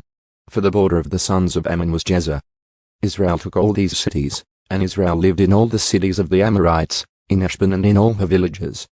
For Heshbon was the city of Sihon, king of the Amorites, who had fought against the former king of Moab and had taken all his land out of his hand, as far as the Arnon. For that reason those who use Proverbs say, Come to Heshbon. Let it be built. So let the city of Sihon be established. For a fire spread from Heshbon, a flame from the town of Sihon. It devoured Ar of Moab, the dominant heights of the Arnon. Woe to you, Moab! You are destroyed, people of Chemosh. He has given his sons as fugitives, and his daughters into captivity, to an Amorite king, Sen. But we have shot them down with arrows. Heshbon is destroyed as far as Dibon, then we have laid waste as far as Nephar, which reaches to Medeba. So Israel lived in the land of the Amorites. Now Moses sent men to spy out Jazer, and they captured its villages and dispossessed the Amorites who were there. Then they turned and went up by the way of Bashan, and Og the king of Bashan went out against them with all his people, for battle at Edrei. But the Lord said to Moses, Do not fear him, for I have handed him over to you, and all his people and his land. And you shall do to him as you did to Sihon, king of the Amorites, who lived in Heshbon. So they killed him and his sons and all his people, until there was no survivor left. And they took possession of his land. Balak sends for Balaam. Then the sons of Israel journeyed on, and camped in the plains of Moab beyond the Jordan opposite Jericho. Now Balak the son of Zippor saw all that Israel had done to the Amorites. So Moab was in great fear, because of the people, for they were numerous. And Moab was in dread of the sons of Israel. Moab said to the elders of Midian, Now this horde will eat up all that is around us, as the ox eats up the grass of the field. And Balak the son of Zippor was king of Moab at that time. So he sent messengers to Balaam the son of Beor, at Pethah, which is near the Euphrates river, in the land of the sons of his people, to call for him, saying, Behold, a people came out of Egypt. Behold, they have covered the surface of the land, and they are living opposite me. Now, therefore, please come, curse this people for me, since they are too mighty for me. Perhaps I will be able to defeat them and drive them out of the land. For I know that he whom you bless is blessed, and he whom you curse is cursed. So the elders of Moab and the elders of Midian left with the fees for divination in their hands. And they came to Balaam and repeated Balak's words to him. And he said to them, Spend the night here, and I will bring word back to you just as the Lord may speak to me. And the leaders of Moab stayed with Balaam. Then God came to Balaam and said, Who are these men with you? Balaam said to God, Balak the son of Zippor, king of Moab, sent word to me. Behold, there is a people who came out of Egypt, and they cover the surface of the land. Now come, curse them for me. Perhaps I will be able to fight against them and drive them out. But God said to Balaam, Do not go with them. You shall not curse the people, for they are blessed. So Balaam got up in the morning and said to Balak's representatives, Go back to your land, for the Lord has refused to let me go with you. And the representatives from Moab got up and went to Balak, and said, Balaam refused to come with us. Then Balak sent representatives once again, more numerous and more distinguished than the previous. They came to Balaam and said to him, This is what Balak the son of Zippor says, I beg you, let nothing keep you from coming to me. For I will indeed honor you richly, and I will do whatever you tell me. Please come then, curse this people for me. But Balaam replied to the servants of Balak, Even if Balak were to give me his house full of silver and gold, I could not do anything, either small or great, contrary to the command of the Lord my God. Now please, you also stay here tonight, and I will find out what else the Lord will say to me. And God came to Balaam at night and said to him, If the men have come to call you, rise and go with them. But you shall do only the thing that I tell you.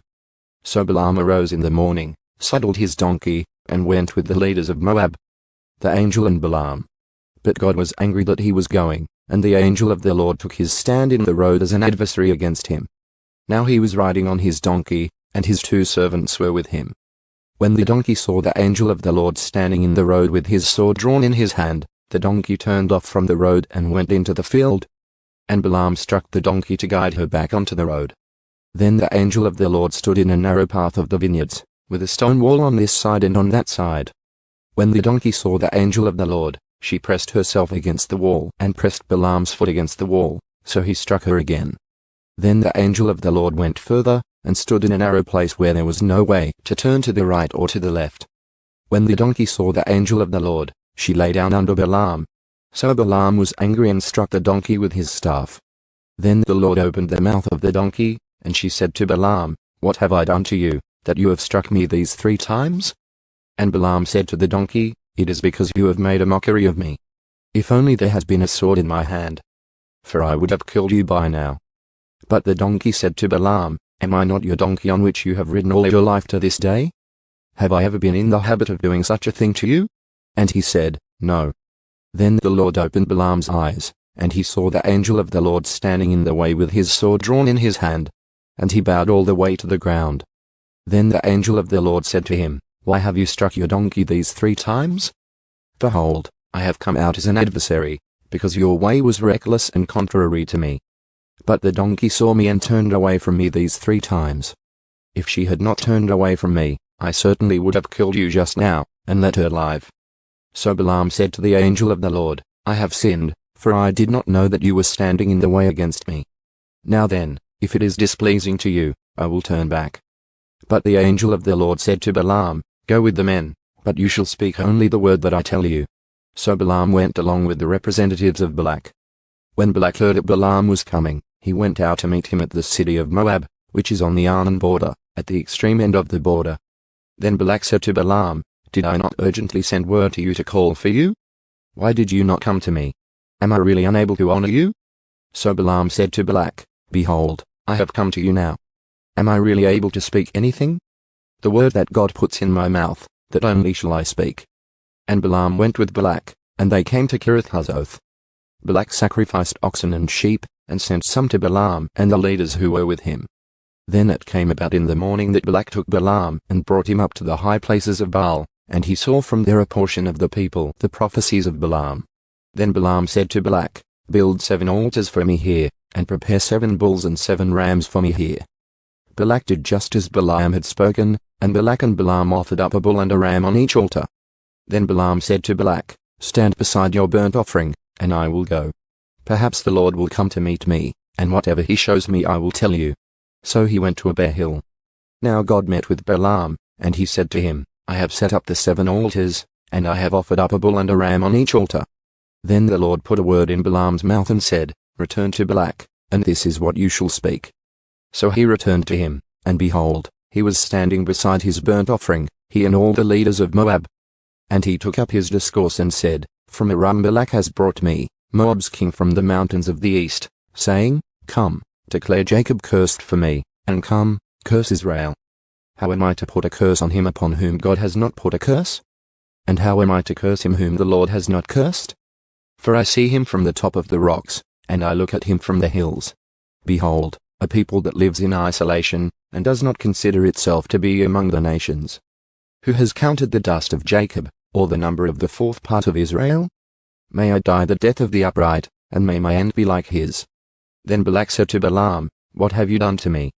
I took you to put a curse on my enemies, but behold, you have actually blessed them." He replied, "Must I not be carefully to speak what the Lord puts in my mouth?" Then Balak said to him, "Please come with me to another place from where you may see them, although you will only see the extreme end of them and will not see all of them, and put a curse on them for me from there." So he took him to the field of Zophim, to the top of Pisgah, and he built 7 altars, and offered a bull and a ram on each altar. Then he said to Balak, "Stand here beside your burnt offering, while I myself meet the Lord over there." Then the Lord met Balaam, and put a word in his mouth, and said, "Return to Balak, and this is what you shall speak." So he came to him, and behold, he was standing beside his burnt offering, and the leaders of Moab with him. And Balak said to him, "What has the Lord spoken?"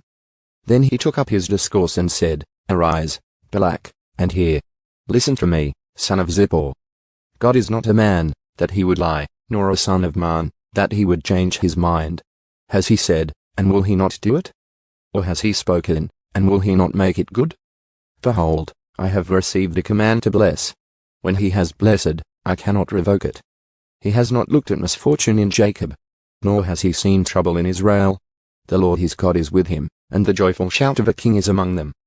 God brings them out of Egypt, he is for them like the horns of the wild ox. For there is no magic curse against Jacob, nor is there any divination against Israel. At the proper time it shall be said to Jacob and to Israel, what God has done.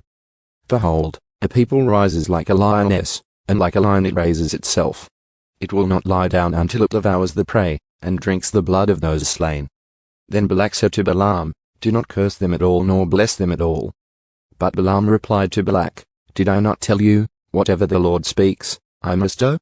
Then Balak said to Balaam, please come, I will take you to another place. Perhaps it will be agreeable with God that you curse them for me from there. So Balak took Balaam to the top of Peor, which overlooks the desert. And Balaam said to Balak, build 7 altars for me here and prepare 7 bulls and 7 rams for me here. Balak did just as Balaam had said, and offered up a bull and a ram on each altar. The prophecy from Peor. When Balaam saw that it pleased the Lord to bless Israel, he did not go as at other times to seek omens, rather he turned his attention toward the wilderness. And Balaam raised his eyes and saw Israel camping tribe by tribe. And the Spirit of God came upon him. Then he took up his discourse and said, the declaration of Balaam the son of Beor, and the declaration of the man whose eye is opened. The declaration of him who hears the words of God, who sees the vision of the Almighty, falling down, yet having his eyes uncovered. How pleasant are your tents, Jacob, your dwelling places, Israel. Like valleys that stretch out, like gardens beside the river, like aloes planted by the Lord, like cedars beside the waters. Water will flow from his buckets, and his seat will be by many waters, and his king shall be higher than Agag, and his kingdom shall be exalted. God brings him out of Egypt, he is for him like the horns of the wild ox. He will devour the nations who are his adversaries, and will crush their bones, and smash them with his arrows. He crouches, he lies down like a lion, and like a lioness, who dares arouse him? Blessed is everyone who blesses you, and cursed is everyone who curses you. Then Balak's anger burned against Balaam, and he struck his hands together. And Balak said to Balaam, I called you to curse my enemies, but behold, you have persisted in blessing them these 3 times. So flee to your place now. I said I would honor you greatly, but behold, the Lord has held you back from honor. And Balaam said to Balak, did I not in fact tell your messengers whom you had sent to me, saying, if Balak were to give me his house full of silver and gold, I could not do anything contrary to the command of the Lord, either good or bad, of my own accord. What the Lord speaks, I will speak. So now, behold, I am going to my people. Come, and I will advise you of what this people will do to your people in the days to come. Then he took up his discourse and said, the declaration of Balaam the son of Beor, and the declaration of the man whose eye is opened, the declaration of him who hears the words of God, and knows the knowledge of the Most High, who sees the vision of the Almighty, falling down, yet having his eyes uncovered. I see him, but not now. I look at him, but not near. A star shall appear from Jacob, a scepter shall rise from Israel, and shall smash the forehead of Moab, and overcome all the sons of Sheth. And Edom shall be a possession, Seir, its enemies, also will be a possession, while Israel performs valiantly. One from Jacob shall rule, and will eliminate the survivors from the city. And he looked at Amalek, and took up his discourse and said, Amalek was the first of the nations, but his end shall be destruction. And he looked at the Kenet, and took up his discourse and said, your dwelling place is enduring, and your nest is set in the cliff. Nevertheless Cain will suffer devastation. How long will Asshur keep you captive? Then he took up his discourse and said, oh, who can live unless God has ordained it? But ships shall come from the coast of Kittim, and they shall oppress Asshur and oppress Ba. So they also will come to destruction. Then Balaam arose, and he departed and returned to his place, and Balak also went on his way. The sin of Peor. While Israel remained at Shittim, the people began to commit infidelity with the daughters of Moab. For they invited the people to the sacrifices of their gods, and the people ate and bowed down to their gods. So Israel became followers of Baal of Peor, and the Lord was angry with Israel. And the Lord said to Moses, take all the leaders of the people and execute them in broad daylight before the Lord, so that the fierce anger of the Lord may turn away from Israel. So Moses said to the judges of Israel, each of you kill his men who have become followers of Baal of Peor. Then behold, one of the sons of Israel came and brought to his relatives a Midianite woman, in the sight of Moses and in the sight of the whole congregation of the sons of Israel, while they were weeping at the entrance of the tent of meeting. When Phinehas the son of Eleazar, the son of Aaron the priest, saw it, he rose up from the midst of the congregation and took a spear in his hand, and he went after the man of Israel into the inner room of the tent and pierced both of them, the man of Israel and the woman, through the abdomen. So the plague on the sons of Israel was brought to a halt. But those who died from the plague were 24,000 in number. The zeal of Phinehas. Then the Lord spoke to Moses, saying, Phinehas the son of Eleazar, the son of Aaron the priest, has averted my wrath from the sons of Israel in that he was jealous with my jealousy among them, so that I did not destroy the sons of Israel in my jealousy. Therefore say, Behold, I am giving him my covenant of peace. And it shall be for him and for his descendants after him, a covenant of a permanent priesthood, because he was jealous for his God and made atonement for the sons of Israel. Now the name of the dead man of Israel who was killed with the Midianite woman was Zimri the son of Salu, a leader of a father's household among the Simeonites. And the name of the Midianite woman who was killed was Cosbi the daughter of Zur, who was head of the people of a father's household in Midian. Then the Lord spoke to Moses, saying, Be hostile to the Midianites and attack them. For they have been hostile to you with their tricks, with which they have deceived you in the matter of Peah and in the matter of Cosbi, the daughter of the leader of Midian, their sister who was killed on the day of the plague because of Peah, census of a new generation. Then it came about after the plague, that the Lord spoke to Moses and to Eleazar the son of Aaron the priest, saying, Take a census of all the congregation of the sons of Israel from 20 years old and upward, by their fathers' households, whoever is able to go to war in Israel. So Moses and Eleazar the priest spoke with them in the plains of Moab by the Jordan at Jericho, saying, Take a census of the people from 20 years old and upward, as the Lord has commanded Moses. Now the sons of Israel who came out of the land of Egypt were as follows. Reuben, Israel's firstborn, the sons of Reuben, of Hanok, the family of the Hanokites, of Palu, the family of the Palutes, of Hezron, the family of the Hezronites, of Carmi, the family of the Carmites. These are the families of the Reubenites, and those who were counted of them were 43,730. The son of Palu, Eliab. The sons of Eliab, Nemuel, Dathan, and Abiram. These are the Dathan and Abiram who were called by the congregation, who fought against Moses and against Aaron in the group of Korah, when they fought against the Lord. And the earth opened its mouth and swallowed them up along with Korah, when that group died, when the fire devoured 250 men, so that they became a warning sign. The sons of Korah, however, did not die. The sons of Simeon by their families, of Nemuel, the family of the Nemuelites, of Jamin, the family of the Jaminites, of Jchin, the family of the Jchinites, of Zerah, the family of the Zerahites, of Shaul, the family of the Shaulites. These are the families of the Simeonites, 22,200 in number. The sons of Gad by their families, of Ziphon, the family of the Ziphonites, of Haggi, the family of the Haggites, of Shuni, the family of the Shunites, of Ozni, the family of the Oznites, of Re, the family of the Erites, of Arod, the family of the Arodites, of Eli, the family of the Erelites. These are the families of the sons of Gad according to those who were numbered of them, 40,500. The sons of Judah were Er and Onan, but Er and Onan died in the land of Canaan. The sons of Judah by their families were, of Shelah, the family of the Shelonites, of Perez, the family of the Perizzites, of Zerah, the family of the Zerahites. The sons of Perez were, of Hezron, the family of the Hezronites, of Hamuel, the family of the Hamulites. These are the families of Judah by those who were numbered of them, 76,500. The sons of Issachar by their families, of Tola, the family of the Tolaites, of Puvah, the family of the Punites, of Jashub, the family of the Jashubites, of Shimron, the family of the Shimronites. These are the families of Issachar by those who were numbered of them, 64,300. The sons of Zebulun by their families, of Sid, the family of the Seredites, of Elon, the family of the Elonites, of Jaleel, the family of the Jaleelites. These are the families of the Zebulunites by those who were numbered of them, 60,500. The sons of Joseph by their families, Manasseh and Ephraim. The sons of Manasseh, of Machir, the family of the Machirites.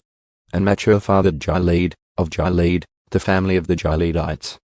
These are the sons of Gilead, of Iezer, the family of the Iezerites. Of Helek, the family of the Helekites. and of Asriel, the family of the Asrielites, and of Shechem, the family of the Shechemites, and of Shemida, the family of the Shemidites, and of Heper, the family of the Hepherites. Now Zelophehad the son of Heper had no sons, only daughters. And the names of the daughters of Zelophehad were Milcah, Noah, Hoglah, Milcah, and Tirzah. These are the families of Manasseh, and those who were numbered of them were 52,700. These are the sons of Ephraim by their families, of Shuthelah, the family of the Shuthelaites, of Becher, the family of the Becherites, of Dahan, the family of the Dahanites. These are the sons of Shuthelah, of Aran, the family of the Aranites. These are the families of the sons of Ephraim by those who were numbered of them, 32,500. These are the sons of Joseph by their families.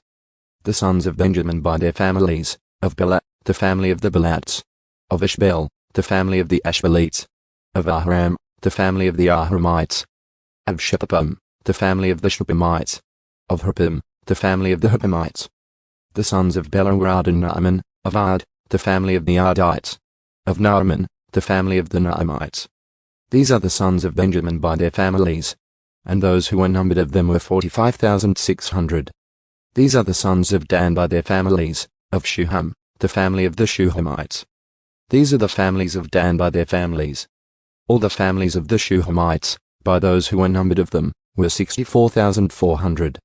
The sons of Asher by their families, of Imnah, the family of the Imnites, of Ishvi, the family of the Ishvites, of Beri, the family of the Beriites, of the sons of Beri, of Ba, the family of the Heberites, of Malchiel, the family of the Malchielites. And the name of the daughter of Asher was Serah. These are the families of the sons of Asher by those who were numbered of them, 53,400. The sons of Naphtali by their families, of Jezeel, the family of the Jezreelites, of Guni, the family of the Gunites, of Jezer, the family of the Jezerites, of Shillem, the family of the Shillemites. These are the families of Naphtali by their families, and those who were numbered of them were 45,400. These are the ones who were numbered of the sons of Israel, 601,730. Then the Lord spoke to Moses, saying, Among these the land shall be divided as an inheritance according to the number of names. To a larger group you shall increase their inheritance, and to a smaller group you shall decrease their inheritance. Each shall be given their inheritance corresponding to the total of those who are numbered of them. But the land shall be divided by lot. They shall receive their inheritance according to the names of the tribes of their fathers. Corresponding to the selection by lot, their inheritance shall be divided between the larger and the smaller groups. These are those who are numbered of the Levites according to their families, of Jeshon, the family of the Jeshonites, of Kohath, the family of the Kohathites, of Merari, the family of the Merarites. These are the families of Levi, the family of the Libnites, the family of the Hebronites, the family of the Melits, the family of the Mushites, and the family of the Korahites. Kohath fathered Amram. And the name of Amram's wife was Jochebed, the daughter of Levi, who was born to Levi in Egypt. And she bore to Amram Aaron and Moses, and their sister Miriam. And to Aaron were born Nadab and Abihu, Eleazar and Itamar. But Nadab and Abihu died when they offered strange fire before the Lord.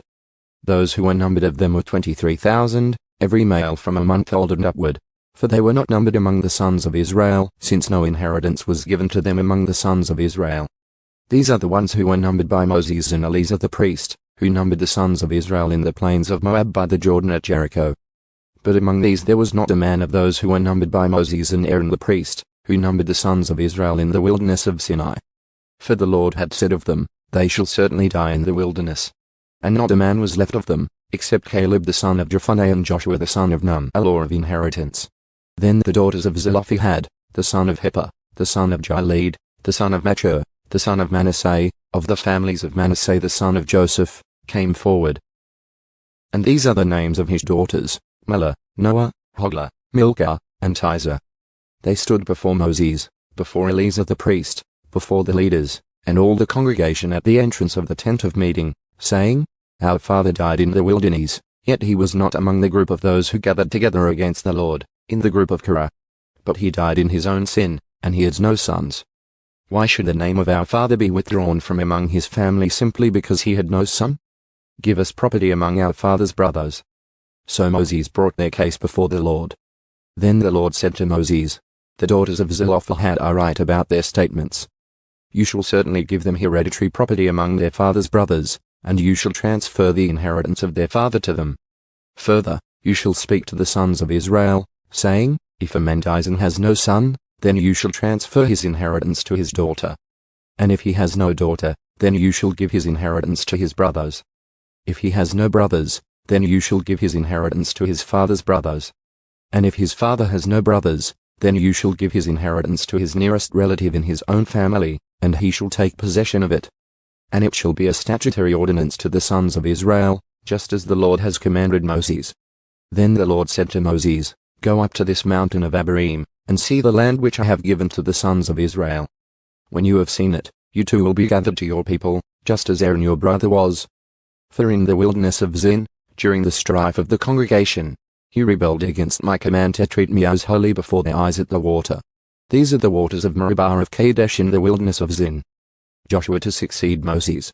Then Moses spoke to the Lord, saying, May the Lord, the God of the spirits of humanity, appoint a man over the congregation, who will go out and come in before them, and lead them out and bring them in, so that the congregation of the Lord will not be like sheep that have no shepherd. So the Lord said to Moses, Take Joshua the son of Nun, a man in whom is the Spirit, and lay your hand on him, and have him stand before Eleazar the priest and before all the congregation, and commission him in their sight. And you shall put some of your authority on him, so that all the congregation of the sons of Israel will obey him. Moreover, he shall stand before Eleazar the priest, who shall inquire for him by the judgment of the Urim before the Lord. At his command they shall go out, and at his command they shall come in, both he and all the sons of Israel with him, all the congregation. Then Moses did just as the Lord commanded him. He took Joshua and had him stand before Eleazar the priest and before all the congregation. Then he laid his hands on him and commissioned him, just as the Lord had spoken through Moses, laws for offerings. Then the Lord spoke to Moses, saying, Command the sons of Israel and say to them, You shall be carefully to present to me my offering, my food for my offerings by fire, of a soothing aroma to me, at their appointed time. And you shall say to them, This is the offering by fire which you shall offer to the Lord, 2 male lambs 1 year old without defect as a continual burnt offering every day. You shall offer the one lamb in the morning, and the other lamb you shall offer at twilight. Also 1/10 of an ephah of fine flour as a grain offering, mixed with 1/4 of a hin of pure oil. It is a continual burnt offering which was ordained on Mount Sinai as a soothing aroma, an offering by fire to the Lord. Then the drink offering with it shall be 1/4 of a hin for each lamb. In the holy place pour out a drink offering of strong drink to the Lord. The other lamb you shall offer at twilight. As the grain offering of the morning and as its drink offering, you shall offer it, an offering by fire, a soothing aroma to the Lord. Then on the Sabbath day 2 male lambs 1 year old without defect, and 2/10 of an ephah of fine flour mixed with oil as a grain offering, and its drink offering. This is the burnt offering of every Sabbath in addition to the continual burnt offering and its drink offering. Then at the beginning of each of your months you shall present a burnt offering to the Lord, 2 bulls and 1 ram, 7 male lambs 1 year old without defect, and 3/10 of an ephah of fine flour mixed with oil as a grain offering, for each bull, and 2/10 of fine flour mixed with oil as a grain offering, for the 1 ram, and 1/10 of an ephah of fine flour mixed with oil as a grain offering for each lamb, as a burnt offering of a soothing aroma, an offering by fire to the Lord. Their drink offerings shall be 1/2 a hin of wine for a bull, and 1/3 of a hin for the ram, and 1/4 of a hin for a lamb. This is the burnt offering of each month throughout the months of the year. And 1 male goat as a sin offering to the Lord. It shall be offered with its drink offering in addition to the continual burnt offering. The Lord's Passover shall be on the 14th day of the first month. On the 15th day of this month there shall be a feast. Unleavened bread shall be eaten for 7 days. On the first day there shall be a holy assembly. You shall do no laborious work. But you shall present an offering by fire, a burnt offering to the Lord, 2 bulls and 1 ram, and 7 male lambs 1 year old, that you have without defect. For their grain offering, you shall offer fine flour mixed with oil, 3/10 of an ephah for a bull, and 2/10 for the ram. 1/10 of an ephah you shall offer for each of the 7 lambs, and 1 male goat as a sin offering to make atonement for you. You shall present these besides the burnt offering of the morning, which is for a continual burnt offering. In this way you shall present daily, for 7 days, the food of the offering by fire, of a soothing aroma to the Lord. It shall be presented with its drink offering in addition to the continual burnt offering. On the 7th day you shall have a holy assembly. You shall do no laborious work. Also on the day of the first fruits, when you present a new grain offering to the Lord in your Feast of Weeks, you shall have a holy assembly. You shall do no laborious work. But you shall offer a burnt offering as a soothing aroma to the Lord, 2 bulls, 1 ram, and 7 male lambs 1 year old. And as their grain offering, fine flour mixed with oil, 3/10 of an ephah for each bull, 2/10 for the 1 ram, and 1/10 for each of the 7 lambs. Also 1 male goat to make atonement for you. Besides the continual burnt offering and its grain offering, you shall present them with their drink offerings. They shall be without defect offerings of the 7th month. Now in the 7th month, on the 1st day of the month, you shall have a holy assembly. You shall do no laborious work. It will be to you a day for blowing trumpets. And you shall offer a burnt offering as a soothing aroma to the Lord, 1 bull, 1 ram, and 7 male lambs 1 year old without defect. Also their grain offering, fine flour mixed with oil, 3/10 of an ephah for the bull, 2/10 for the ram, and 1/10 for each of the 7 lambs, and 1 male goat as a sin offering, to make atonement for you, besides the burnt offering of the new moon and its grain offering, and the continual burnt offering and its grain offering, and their drink offerings, according to their ordinance, for a soothing aroma, an offering by fire to the Lord. Then on the 10th day of this 7th month you shall have a holy assembly, and you shall humble yourselves. You shall not do any work. You shall present a burnt offering to the Lord as a soothing aroma, 1 bull, 1 ram, and 7 male lambs 1 year old, that you have without defect. And their grain offering, fine flour mixed with oil, 3/10 of an ephah for the bull, 2/10 for the 1 ram, and 1/10 for each of the 7 lambs. 1 male goat as a sin offering, besides the sin offering of atonement and the continual burnt offering, and its grain offering, and their drink offerings. Then on the 15th day of the 7th month you shall have a holy assembly. You shall do no laborious work, and you shall celebrate with a feast to the Lord for 7 days. You shall present a burnt offering, an offering by fire as a soothing aroma to the Lord, 13 bulls, 2 rams, and 14 male lambs 1 year old, which are without defect. And their grain offering, fine flour mixed with oil, 3/10 of an ephah for each of the 13 bulls, 2/10 for each of the 2 rams, and 1/10 for each of the 14 lambs. And 1 male goat as a sin offering, besides the continual burnt offering, its grain offering, and its drink offering. Then on the 2nd day, 12 bulls, 2 rams, and 14 male lambs 1 year old without defect. And their grain offering, and their drink offerings for the bulls, for the rams, and for the lambs, by their number according to the ordinance. And 1 male goat as a sin offering, besides the continual burnt offering and its grain offering, and their drink offerings. Then on the 3rd day, 11 bulls, 2 rams, and 14 male lambs 1 year old without defect. And their grain offering, and their drink offerings for the bulls, for the rams, and for the lambs, by their number according to the ordinance. And 1 male goat as a sin offering, besides the continual burnt offering and its grain offering, and its drink offering. Then on the 4th day, 10 bulls, 2 rams, and 14 male lambs 1 year old without defect. Their grain offering, and their drink offerings for the bulls, for the rams, and for the lambs, by their number according to the ordinance. And 1 male goat as a sin offering, besides the continual burnt offering, its grain offering, and its drink offering.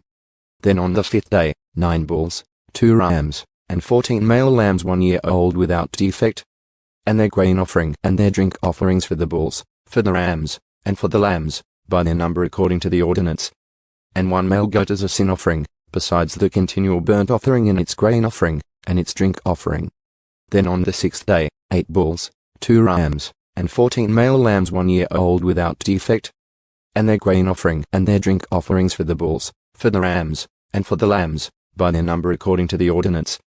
And 1 male goat as a sin offering, besides the continual burnt offering, its grain offering, and its drink offerings. Then on the 7th day, 7 bulls, 2 rams, and 14 male lambs 1 year old without defect. And their grain offering, and their drink offerings for the bulls, for the rams, and for the lambs, by their number according to the ordinance. And 1 male goat as a sin offering, besides the continual burnt offering, its grain offering, and its drink offering. On the 8th day you shall have a sacred assembly. You shall do no laborious work. But you shall present a burnt offering, an offering by fire, as a soothing aroma to the Lord, 1 bull, 1 ram, and 7 male lambs 1 year old without defect. Their grain offering, and their drink offerings for the bull, for the ram, and for the lambs, by their number according to the ordinance. And 1 male goat as a sin offering, besides the continual burnt offering and its grain offering, and its drink offering. You shall present these to the Lord at your appointed times, besides your vowed offerings and your voluntary offerings, for your burnt offerings, your grain offerings, your drink offerings, and for your peace offerings. And Moses spoke to the sons of Israel in accordance with everything that the Lord had commanded Moses. If a man makes a vow to the Lord, or takes an oath to put himself under a binding obligation, he shall not break his word. He shall act in accordance with everything that comes out of his mouth. And if a woman makes a vow to the Lord, and puts herself under a binding obligation in her father's house in her youth, and her father hears her vow and her obligation under which she has put herself, and her father says nothing to her, then all her vows shall remain valid, and every binding obligation under which she has put herself shall remain valid. But if her father expresses disapproval to her on the day he hears of it, none of her vows or her obligations under which she has put herself shall remain valid. And the Lord will forgive her because her father has expressed disapproval to her. However, if she happens to marry while under her vows, or the impulsive statement of her lips by which she has obligated herself, and her husband hears of it and says nothing to her on the day he hears it, then her vows shall remain valid, and her binding obligations under which she has put herself shall remain valid. But if on the day her husband hears of it, he expresses disapproval to her, then he will annul her vow which she is under and the impulsive statement of her lips by which she has obligated herself, and the Lord will forgive her. But as for the vow of a widow or of a divorced woman, every binding obligation under which she has put herself shall remain valid against her. However, if a married woman vowed in her husband's house, or put herself under a binding obligation with an oath, and her husband heard it, but said nothing to her and did not express disapproval to her, then all her vows shall remain valid and every binding obligation under which she put herself shall remain valid. But if her husband actually annuls them on the day he hears them, then no utterance from her lips concerning her vows or the obligation she put on herself shall remain valid. Her husband has annulled them, and the Lord will forgive her. Every vow and every binding oath to humble herself, her husband may confirm it or her husband may annul it. But if her husband in fact says nothing to her from day to day, then he confirms all her vows or all her binding obligations which are on her. He has confirmed them, because he said nothing to her on the day he heard them. However, if he actually annuls them after he has heard them, then he shall bear the responsibility for her guilt. These are the statutes which the Lord commanded Moses concerning matters between a man and his wife, and between a father and his daughter, while she is in her youth in her father's house, the slaughter of Midian. Then the Lord spoke to Moses, saying, Take vengeance on the Midianites for the sons of Israel. Afterward you will be gathered to your people. So Moses spoke to the people, saying, Arm men from among you for the war, so that they may go against Midian to execute the Lord's vengeance on Midian. You shall send 1,000 from each tribe of all the tribes of Israel to the war. So there were selected from the thousands of Israel, 1,000 from each tribe, 12,000 armed for war. And Moses sent them, 1,000 from each tribe, to the war, and Phinehas the son of Eleazar the priest, to the war with them, and the holy implements and the trumpets for the Eliam in his hand. So they made war against Midian, just as the Lord had commanded Moses, and they killed every male. They killed the kings of Midian along with the rest of those killed, Evi, Rechem, Zur, Ha, and Reba, the 5 kings of Midian. They also killed Balaam the son of Beor with the sword. And the sons of Israel took captive the women of Midian and their little ones, and they plundered all their cattle, all their flocks, and all their property. Then they burned all their cities where they lived and all their encampments. And they took all the plunder and all the spoils, both of people and of livestock. They brought the captives and the spoils and the plunder to Moses, to Eleazar the priest, and to the congregation of the sons of Israel, to the camp at the plains of Moab, which are by the Jordan, opposite Jericho. And Moses, Eleazar the priest, and all the leaders of the congregation went out to meet them outside the camp. But Moses was angry with the officers of the army, the commanders of thousands and the commanders of hundreds, who had come from service in the war. And Moses said to them, Have you spared all the women? Behold, they caused the sons of Israel, through the counsel of Balaam, to be unfaithful to the Lord in the matter of Peor, so that the plague took place among the congregation of the Lord. Now therefore, kill every male among the little ones, and kill every woman who has known a man intimately. However, all the girls who have not known a man intimately, keep alive for yourselves. And as for you, camp outside the camp for 7 days. Whoever has killed a person and whoever has touched anyone killed, purify yourselves, you and your captives, on the 3rd day and on the 7th day.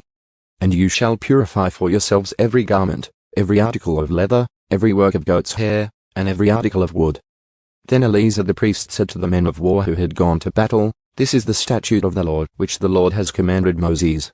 Only the gold and the silver, the bronze, the iron, the tin, and the lead, everything that can withstand the fire, you shall pass through the fire, and it will be clean, only it shall be purified with water for impurity. But whatever cannot withstand the fire you shall pass through the water. And you shall wash your clothes on the seventh day and you will be clean.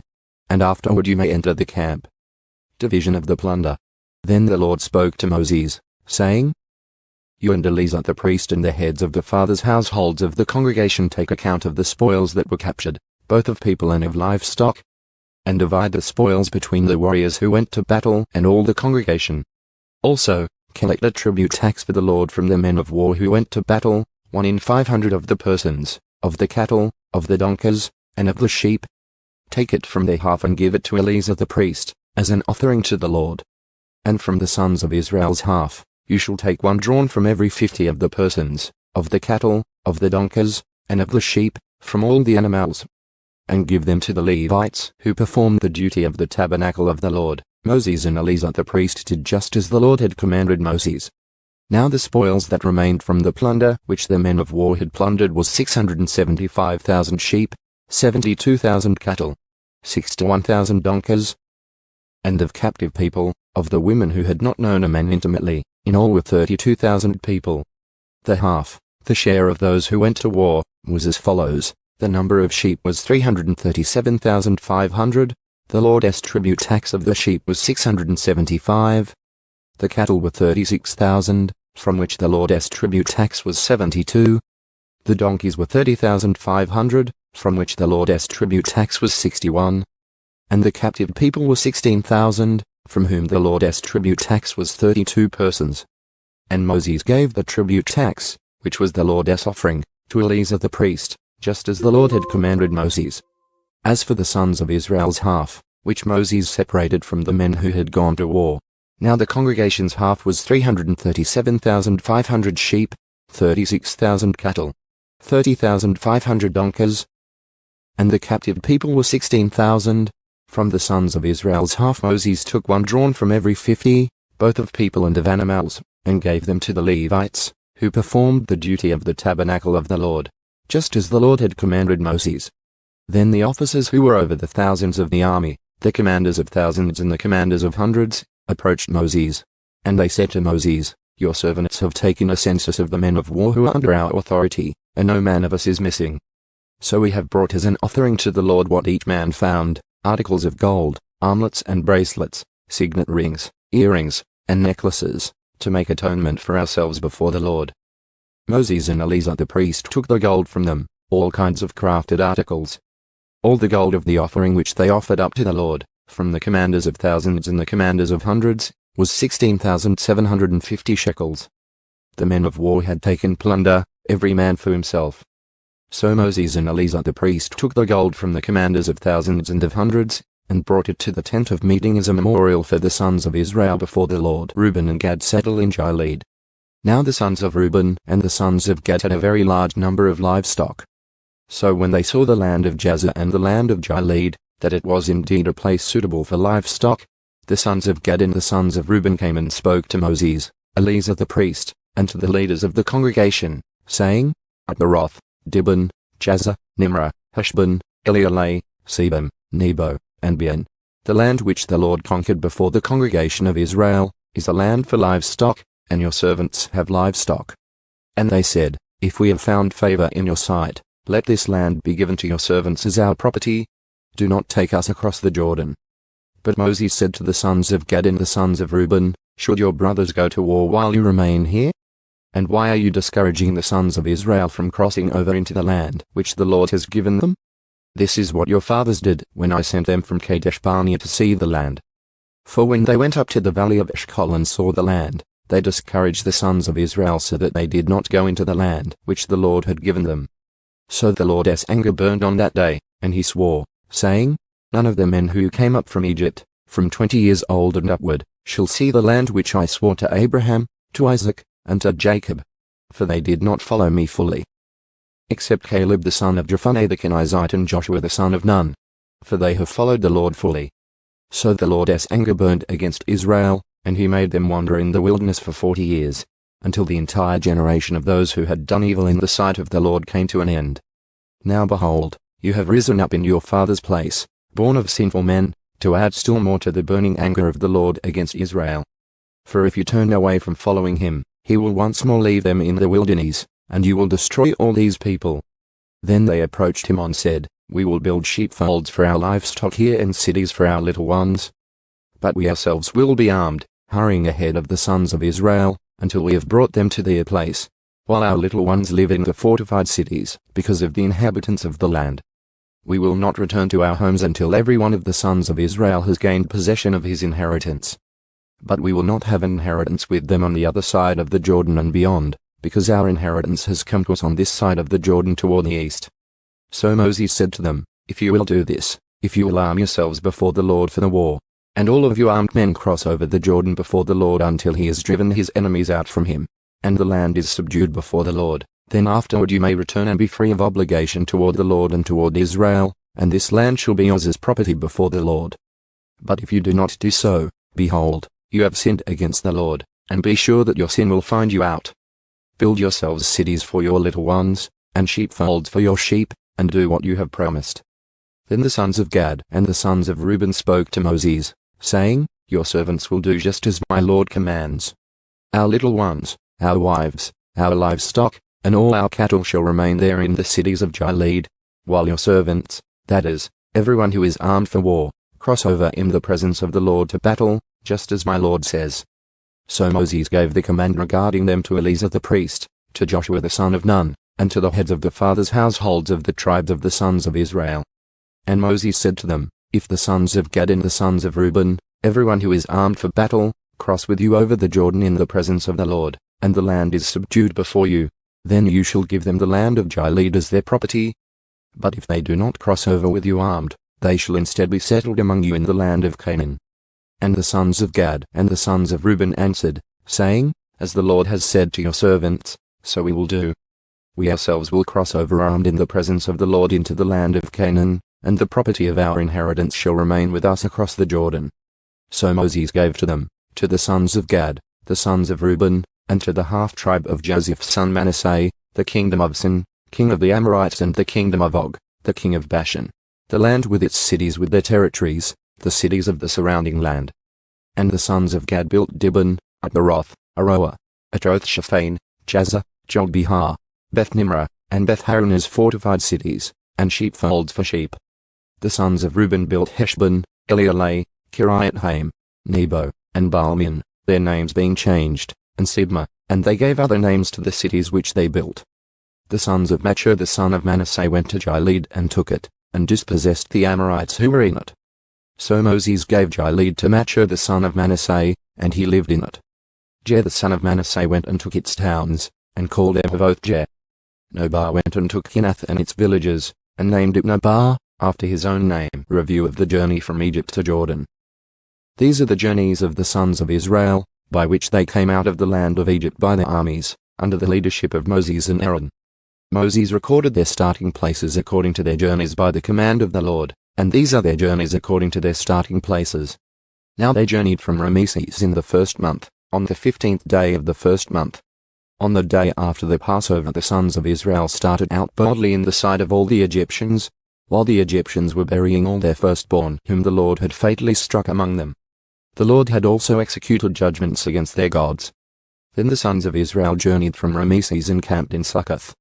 They journeyed from Succoth and camped in Etham, which is on the edge of the wilderness. Then they journeyed from Etham and turned back to Pi-hahiroth, which faces Baal-zephon. And they camped before Migdol.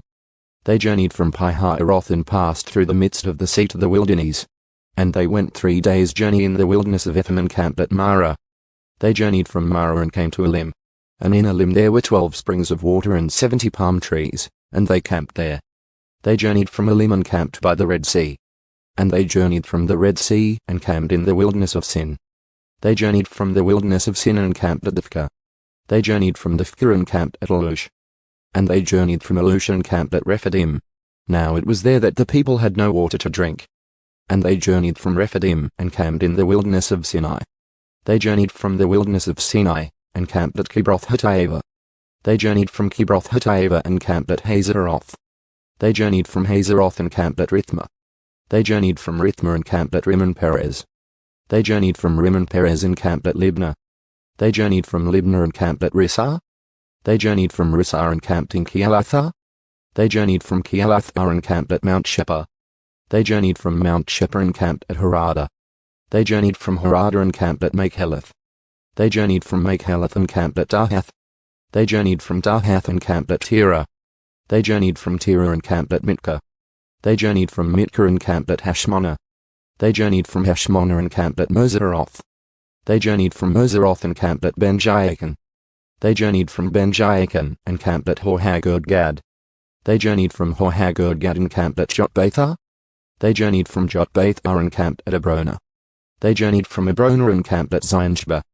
They journeyed from Zionshba and camped in the wilderness of Zin, that is, Kadesh. They journeyed from Kadesh and camped at Mount Hor, at the edge of the land of Edom. Then Aaron the priest went up to Mount Hor at the command of the Lord, and died there in the 40th year after the sons of Israel had come from the land of Egypt, on the 1st day in the 5th month. Aaron was 123 years old when he died on Mount Hor. Now the Canaanite, the king of Arad who lived in the Negev in the land of Canaan, heard about the coming of the sons of Israel. Then they journeyed from Mount Hor and camped at Zalmonah. They journeyed from Zalmonah and camped at Punon. They journeyed from Punon and camped at Oboth. They journeyed from Oboth and camped at Abarim, at the border of Moab. They journeyed from Iyyim and camped at Dibon-Gad. They journeyed from Dibon-Gad and camped at Armindablathaim. They journeyed from Armindablathaim and camped in the mountains of Abarim, before Nebo. They journeyed from the mountains of Abarim and camped in the plains of Moab, by the Jordan opposite Jericho. They camped by the Jordan, from Beth-Jeshimoth as far as Abel-Shittim, in the plains of Moab. Law for possessing the land. Then the Lord spoke to Moses in the plains of Moab by the Jordan opposite Jericho, saying, Speak to the sons of Israel and say to them, When you cross the Jordan into the land of Canaan, you shall drive out all the inhabitants of the land from you, and destroy all their idolatrous sculptures, destroy all their cast metal images, and eliminate all their high places. And you shall take possession of the land and live in it, for I have given the land to you to possess it. You shall maintain the land as inheritance by lot according to your families. To the larger you shall give more inheritance, and to the smaller you shall give less inheritance. Wherever the lot falls to anyone, that shall be his. You shall pass on land as an inheritance according to the tribes of your fathers. But if you do not drive out the inhabitants of the land from you, then it will come about that those whom you let remain of them will be like thorns in your eyes and like pricks in your sides, and they will trouble you in the land in which you live. And just as I planned to do to them, I will do to you. Instruction for apportioning Canaan. Then the Lord spoke to Moses, saying, Command the sons of Israel and say to them, When you enter the land of Canaan, this is the land that shall fall to you as an inheritance, that is, the land of Canaan according to its borders. Your southern region shall extend from the wilderness of Zin along the side of Edom, and your southern border shall extend from the end of the Salt Sea eastward. Then your border shall change direction from the south to the ascent of Akrabbim and continue to Zin, and its termination shall be to the south of Kadesh Barnea. And it shall reach Hazarada and continue to Asman. Then the border shall change direction from Asman to the brook of Egypt, and its termination shall be at the sea. As for the western border, you shall have the great sea, that is, its coastline. This shall be your western border. And this shall be your northern border. You shall draw your boundary from the great sea to Mount Hor. You shall draw a boundary from Mount Hor to the Lebo Hamath, and the termination of the border shall be at Zedad. And the border shall proceed to Zebron, and its termination shall be at Hazaranan. This shall be your northern border. For your eastern border you shall also draw a boundary from Hazaranan to Shephem, and the border shall go down from Shephem to Riblah on the east side of Ain, and the border shall go down and reach to the slope on the east side of the Sea of Chinneroth. And the border shall go down to the Jordan, and its termination shall be at the Salt Sea. This shall be your land according to its borders on all sides. So Moses commanded the sons of Israel, saying, This is the land that you are to possess by lot, which the Lord has commanded to give to the 9½ tribes.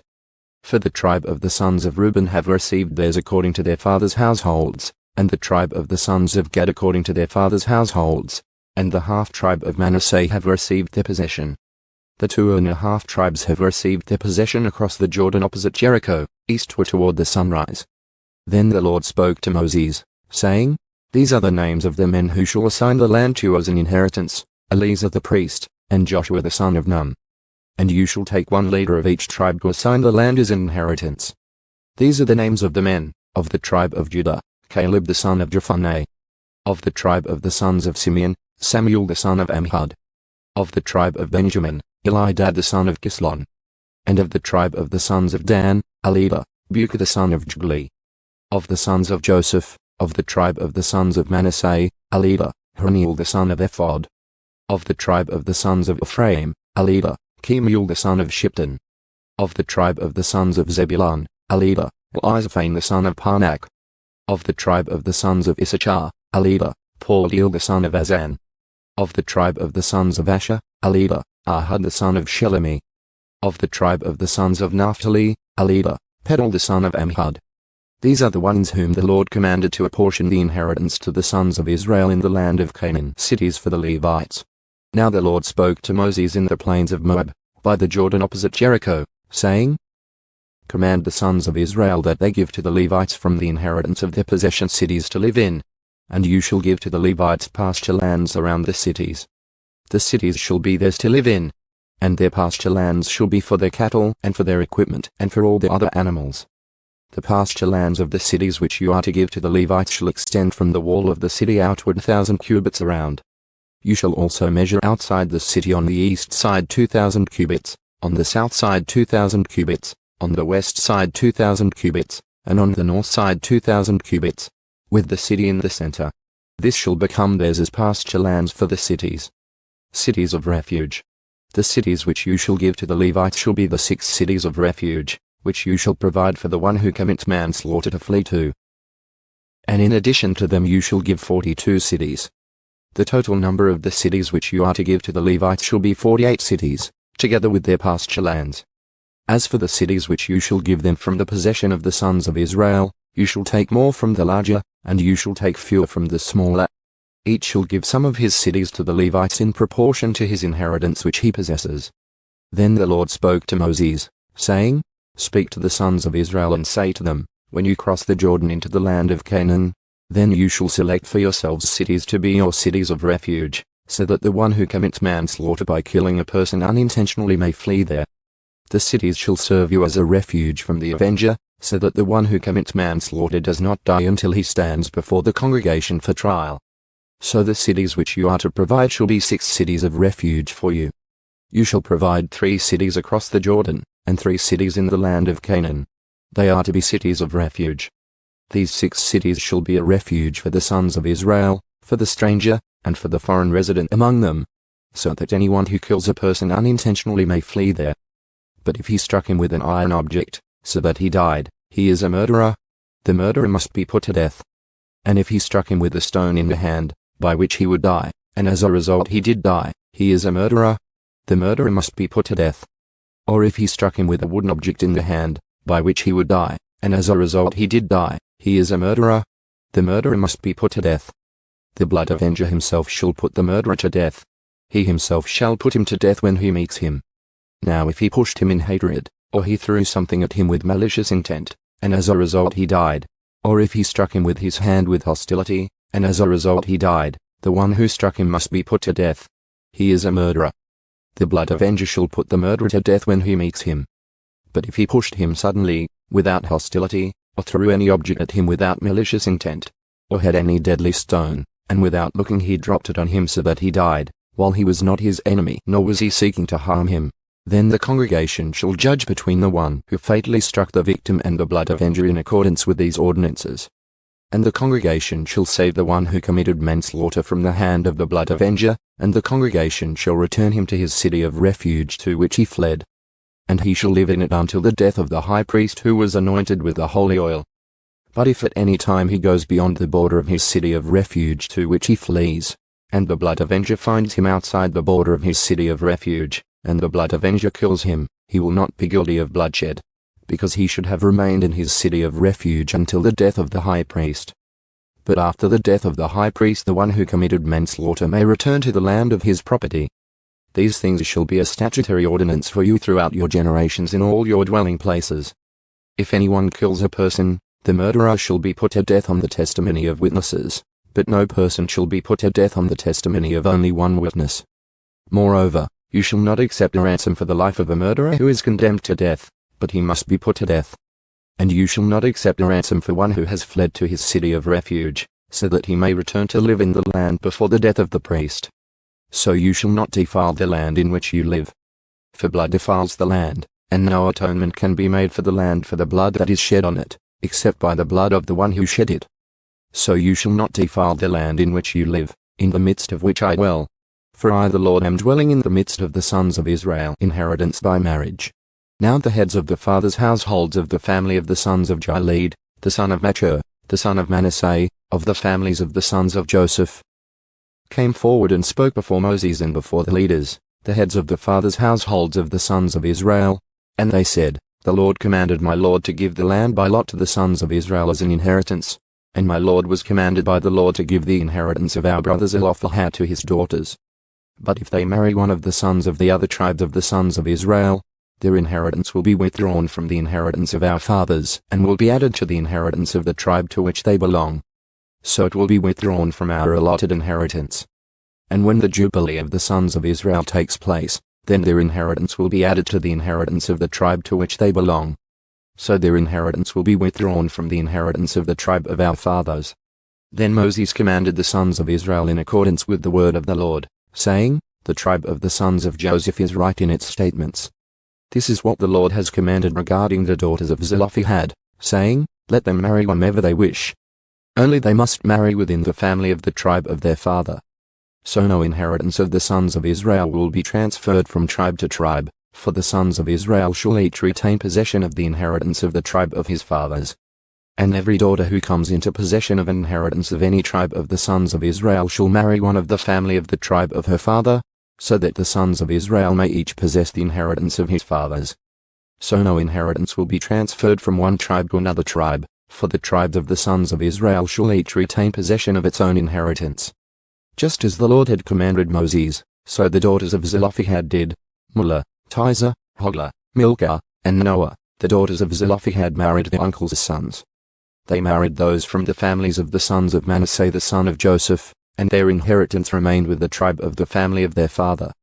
These are the commandments and the ordinances which the Lord commanded to the sons of Israel through Moses in the plains of Moab, by the Jordan opposite Jericho,